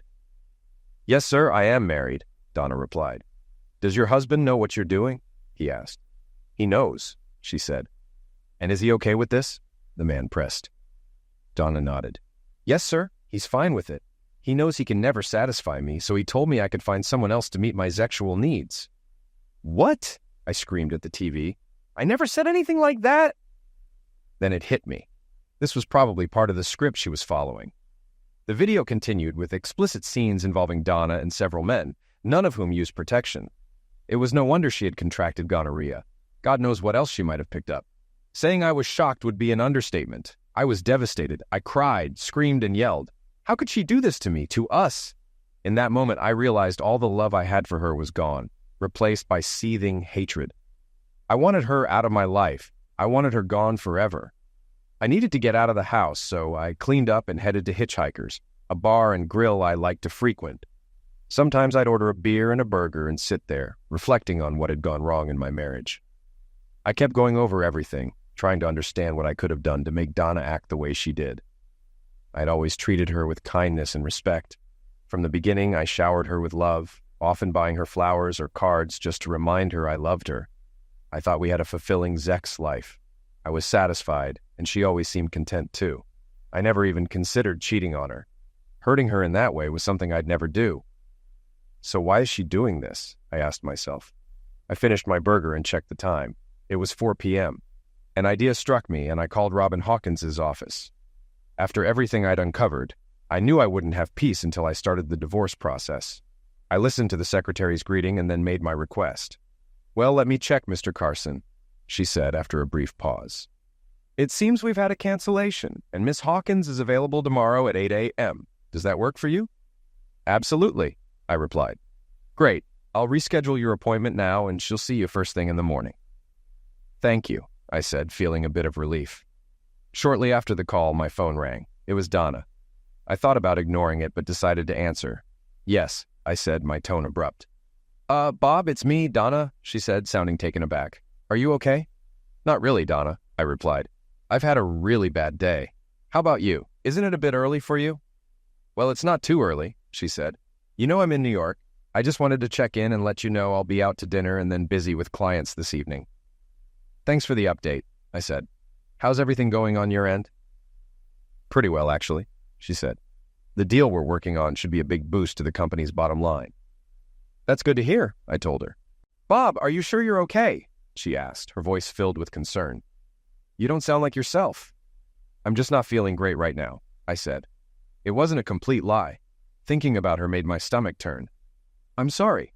Is there anything I can do?" she asked. "No, there's nothing you can do," I replied. "I'll probably go to bed early. If I still feel bad tomorrow, I'll go see someone." "Well, take care of yourself," she said. "I want you in perfect health when I get back. You know I miss you." "Yes," I said. "I love you," she added, signaling the end of the conversation. "Me too," I replied before ending the call. I wondered if she noticed I hadn't said "I love you" back, but I realized I didn't care anymore whether she loved me or not. I finished my burger and headed home, where I lay on the couch and watched TV until I drifted off to sleep. The next morning, I woke up early, made some coffee, showered, got dressed, and gathered everything I needed for my meeting with Robin. I arrived a few minutes before 8 and was promptly ushered into her office. Robin stood up to greet me, shaking my hand. She looked about my age, with long, wavy dark hair. "Good morning, Mr. Carson," she said. "What can we do for you today?" I explained everything I knew and placed a large folder on her desk containing all the evidence I had gathered.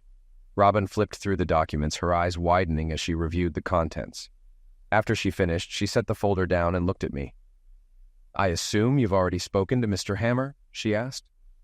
"Yes," I replied. "I've shared some of this information with him as well.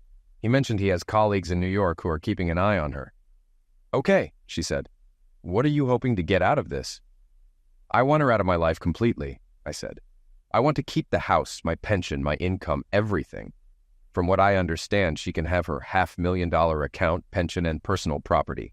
But I'm not willing to give her a dime in support." "Based on the financials, it looks like she's earned significantly more than you," Robin said. "I don't foresee any issues with support. The court might require you to sell the house and give her half of the proceeds, along with a portion of your joint assets. However, I'll work to minimize that. Luckily, in this state, you can file on grounds of infidelity, and once proven, judges here often take that into account when dividing property. I'll coordinate with James, see what else he has, and we'll proceed when she returns on Sunday afternoon." "I've already told her," I said. "Perfect. That gives me enough time to put everything together and file the suit," she replied. She handed me her business card, with her personal cell number written on the back. She also gave me a sheet with instructions. "If anything comes up, don't hesitate to reach out, and don't do anything rash. I'll call you as soon as the documents are ready to file." "Thank you," I said. She smiled, stood up, and we shook hands, signaling the end of the meeting. On my way out, I stopped at the secretary's desk to leave the advance payment. The next 2 days were uneventful. My routine was simple: get up, go to work, come home, eat, and go to bed. My boss had offered me time off, but I was too restless to sit at home doing nothing.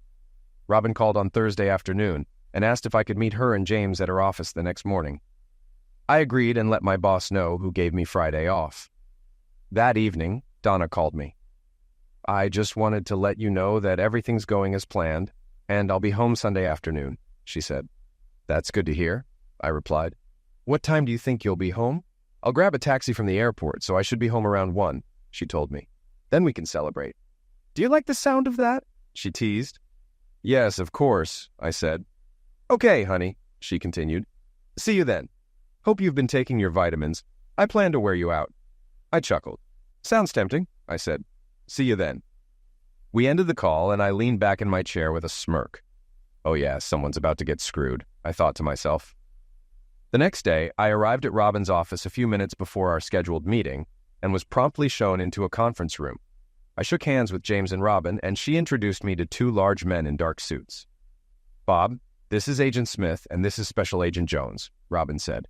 "They both work for the FBI." "FBI?" I asked, surprised. "Why is the FBI involved?" "We'll get to that," Robin said. "Let's sit down and talk." We all took our seats, and Robin pulled out the divorce papers. "They were filed in court yesterday afternoon. I prepared them as you requested. You said your wife would be home tomorrow at 1 o'clock in the afternoon, right?" "Yes, that's correct," I confirmed. "Good," she said, handing the papers to James. "James will serve her with these. He's also a notary, so he can witness her signature, assuming she signs. I think she will once she realizes the situation she's in." James opened his briefcase, put the papers inside, and pulled out a thick folder along with a stack of DVDs, placing them on the table. "What does all this mean?" I asked, eyeing the pile. "This is my final report," James said, handing me a photograph of a scruffy man with slicked back hair. "Who is this?" I asked. "He looks like a real creep." James chuckled. "That's Harold Stanton. And you're right, he makes creeps look harmless. He runs a national chain of strip clubs based in Richmond, Virginia. He's also deeply involved in the adult film industry. Quite the character." "What does this have to do with my wife?" I asked, growing impatient. "Your wife has been working with him for years," James explained. "She's been a part of his club, which revolves around group sex and adult entertainment. She's been featured in several of his films, and she's also been recruiting others." I sat in silence as the weight of James's words sank in. "How did she manage to pull this off during her work trips?" I eventually asked. "She was cutting her trips short by a couple of days," James explained. "She'd participate in Stanton's events, then take a day or two to clean up and come home like nothing happened. From what we've gathered, she figured that with a little time to recover, you wouldn't notice anything different." "That lying witch," I muttered, mostly to myself. "She went to great lengths to keep you in the dark," James continued. "Disguises, wigs, colored contacts, the whole package. She knew you respected her privacy enough not to dig through her things, which allowed her to hide everything for years." I thought back to the wigs and contact lenses I had found in her closet and desk drawer. But James wasn't finished. "About 3 years ago, Stanton decided to make more money from these events by filming them. Your wife agreed to be part of it and signed a contract to appear in 5 films a year. She's already made 15. He gestured to the stack of DVDs. "These are some of the recordings. Stanton posted previews online, and they've been viewed hundreds of thousands of times." I was stunned. "And that's not all," James continued. "A month ago, Stanton hired your wife full-time. Besides performing, she's been recruiting and training others. She's become pretty well known in that world." I sat there, trying to take it all in. "So, what does the FBI have to do with this?" Special Agent Jones finally spoke. "Do you remember the Zex cult case from a few years ago, the one with the local actress?" "Yeah," I nodded. "The leader got a massive prison sentence, right?" "Correct. 120 years, Jones said. "We believe something similar is happening with Stanton. We're investigating a larger ring, and your wife is involved. We'll need to take her into custody when she returns, and we'd appreciate your cooperation." "Of course," I said, still in shock. "I'll do whatever I can to help." We spent the next hour going over the plan. Smith and Jones outlined what they needed from me, and I agreed to everything. After finalizing the strategy, we shook hands and parted ways. Sunday arrived, and just after 1 in the afternoon, Donna walked through the door, carrying her bags. She smiled at me, but the smile quickly faded when she saw everything laid out on the kitchen table in front of me. "Sit down, Donna," I said calmly. We need to talk. I really need to take a shower and clean up first, she said, glancing at her suitcase. It can wait. No, Donna, I said firmly. We need to talk now. She hesitated, then slowly walked over to the table and sat down in front of the evidence I had gathered. What does all of this mean? She asked, her voice trembling. I ignored her question. Tell me, Donna. It was you I saw in Oklahoma City when you said you were in Houston, wasn't it? Her shocked expression shifted, and suddenly, the woman in front of me felt like a stranger. Yes, it was me, she said calmly. I was surprised to see you there. I half expected you to do something. It's a good thing you didn't. Those guys would have stomped you. How did you recognize me? You can change your clothes or wear wigs, but I'd recognize your face anywhere, I said. She shrugged, then looked me in the eye. Were you ever going to tell me about the 3 feticides you had? I asked. There were 4, actually, she replied coldly. The first one was a few months before we got married. Were any of those kids mine? I asked, feeling sick. Maybe, she said indifferently. Maybe not. I've slept with a lot of men, including black and Latino guys. I didn't want to risk giving you a biracial child. Besides, I didn't want the burden of a kid. It was my choice. I nodded, absorbing her words. Yes, it's your choice. And it's also my choice. My choice never to touch you again.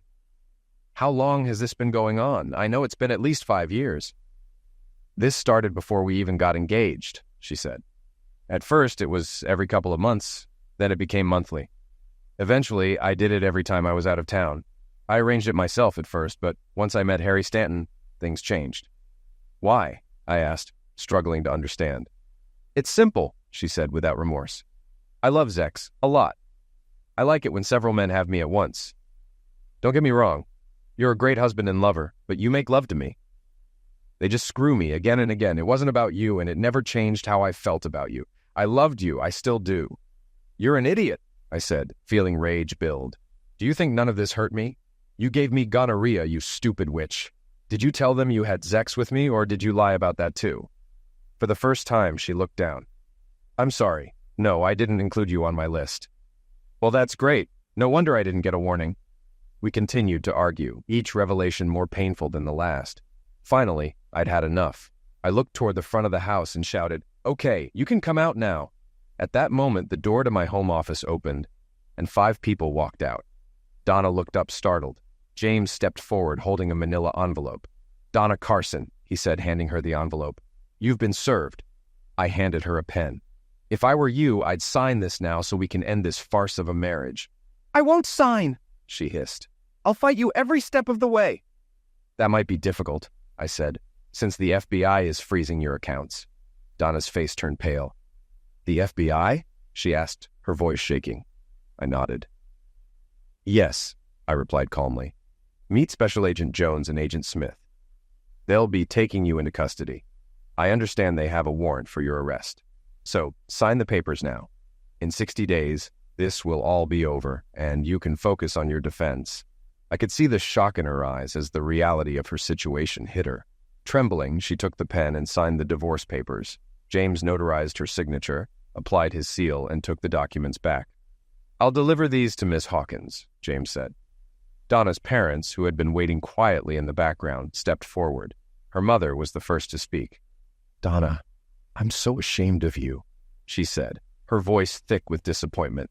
How could you do this to Bob? Donna shot a glare at her mother, her voice sharp. I'm just following in your footsteps, Mom, she spat. You're the one who always told me to grab everything I could. Her father and I exchanged shocked looks directed at her mother. Denise, Donna's mother, muttered something under her breath, clearly flustered, but failed to articulate anything coherent. Her father turned to his wife.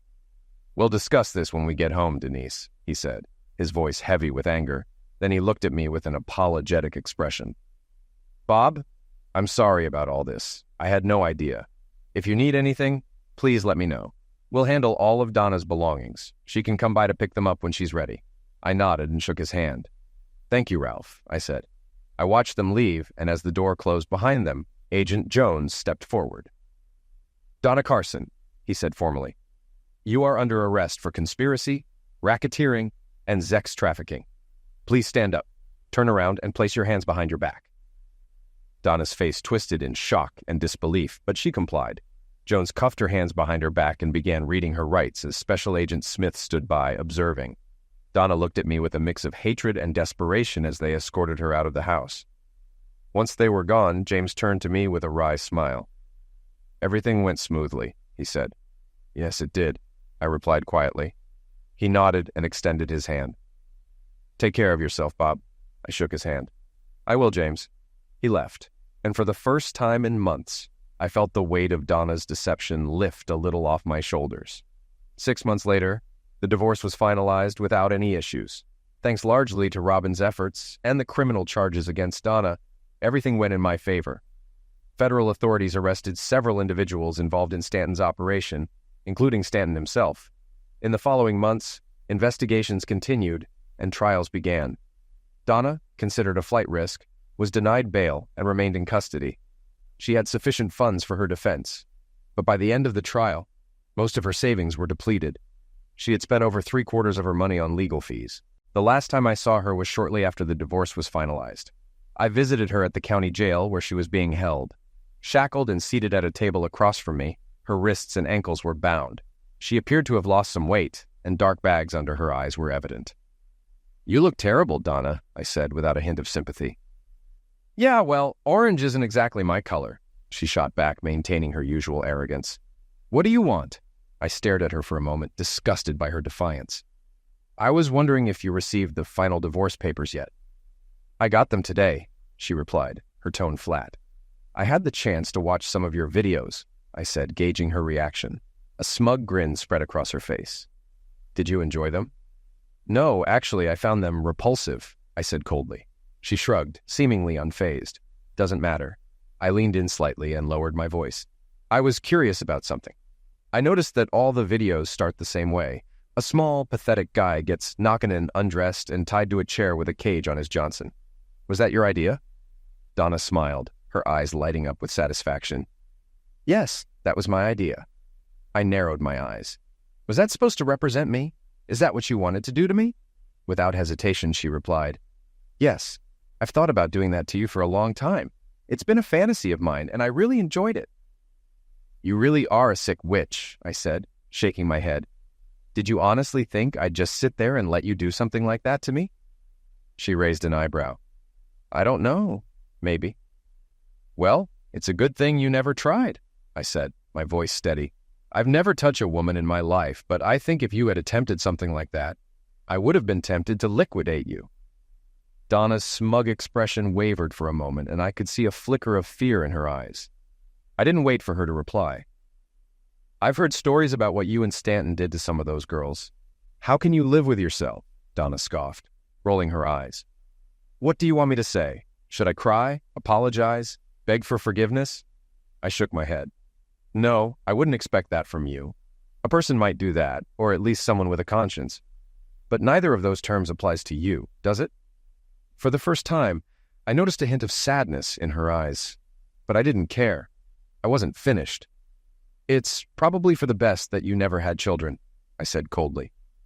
"You were a terrible wife, and you'd make a terrible mother." I could see the sting of my words affecting her, but I pressed on. "Why don't you do humanity a favor and just eliminate yourself?" I asked bluntly. Her eyes widened in shock, and for a moment she appeared genuinely hurt. But I didn't care. I wanted to inflict pain with my words. I wanted her to feel the suffering she had caused me. "There are enough problems in the world already, and we certainly don't need you wasting precious air," I said, rising from the table. As I stood to leave, Donna's voice trembled behind me. "Oh my God," she whispered. "I turned you into a monster, didn't I? You really hate me, don't you?" I turned to give her one last look. "Did you figure that out on your own?" "Yes, I hate you, Donna. I hate you with every fiber of my being. Thanks to you, I don't think I'll ever love or trust another woman again. I hope it was worth it." Without waiting for her to respond, I walked out of the room. As I left, I thought I heard her sob, but I didn't stop or look back. I didn't care anymore. Shortly after that final meeting, Donna testified against Stanton and his associates, giving federal authorities all the information they needed. In exchange for her cooperation, she pleaded guilty to lesser charges and was sentenced to 5 years in prison. James informed me that she would likely spend most of her time in a remote, isolated facility for her own safety. Stanton, on the other hand, received a sentence of 105 years in prison, and knowing he'd spend the rest of his life as someone's punching bag put a smile on my face.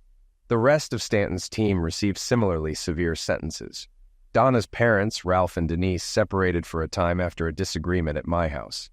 Denise insisted she had never cheated on Ralph, but he found it difficult to believe her after everything that had transpired. They eventually reconciled and attended marriage counseling, though their relationship remained tense. As for me, I moved on. I sold the house and purchased an apartment near my workplace. I started going to the gym, got back in shape, and even dated a few women. However, I never felt a genuine connection with any of them. Trust was hard to regain after what Donna had done. I continued seeing Dr. Branson, who helped me work through many of my issues. But I knew I still had a long way to go. Unless you've experienced it yourself, it's tough to grasp the devastation of discovering that someone you loved and trusted had been betraying you for years. Still, things were improving. I had my job, my new apartment, and my freedom. Some women at work even began to notice the new me. I still had some areas to improve, but who knows? After all, tomorrow is another day. At the end of this deeply painful journey, I sit here reflecting on everything that has happened, everything that has been lost, and everything that I have learned. Trust, once broken, is almost impossible to repair. I entered my marriage with Donna believing in the sanctity of our commitment, the honesty between us, and the strength of our bond. Now, as I sit here in my new apartment, far removed from the life we once shared, I know that trust is fragile. It can be shattered in an instant, leaving behind nothing but shards that cut deep. When I think back to the man I was before all of this, I can hardly recognize him. Naive, hopeful, and perhaps a little too trusting. But that man is gone now.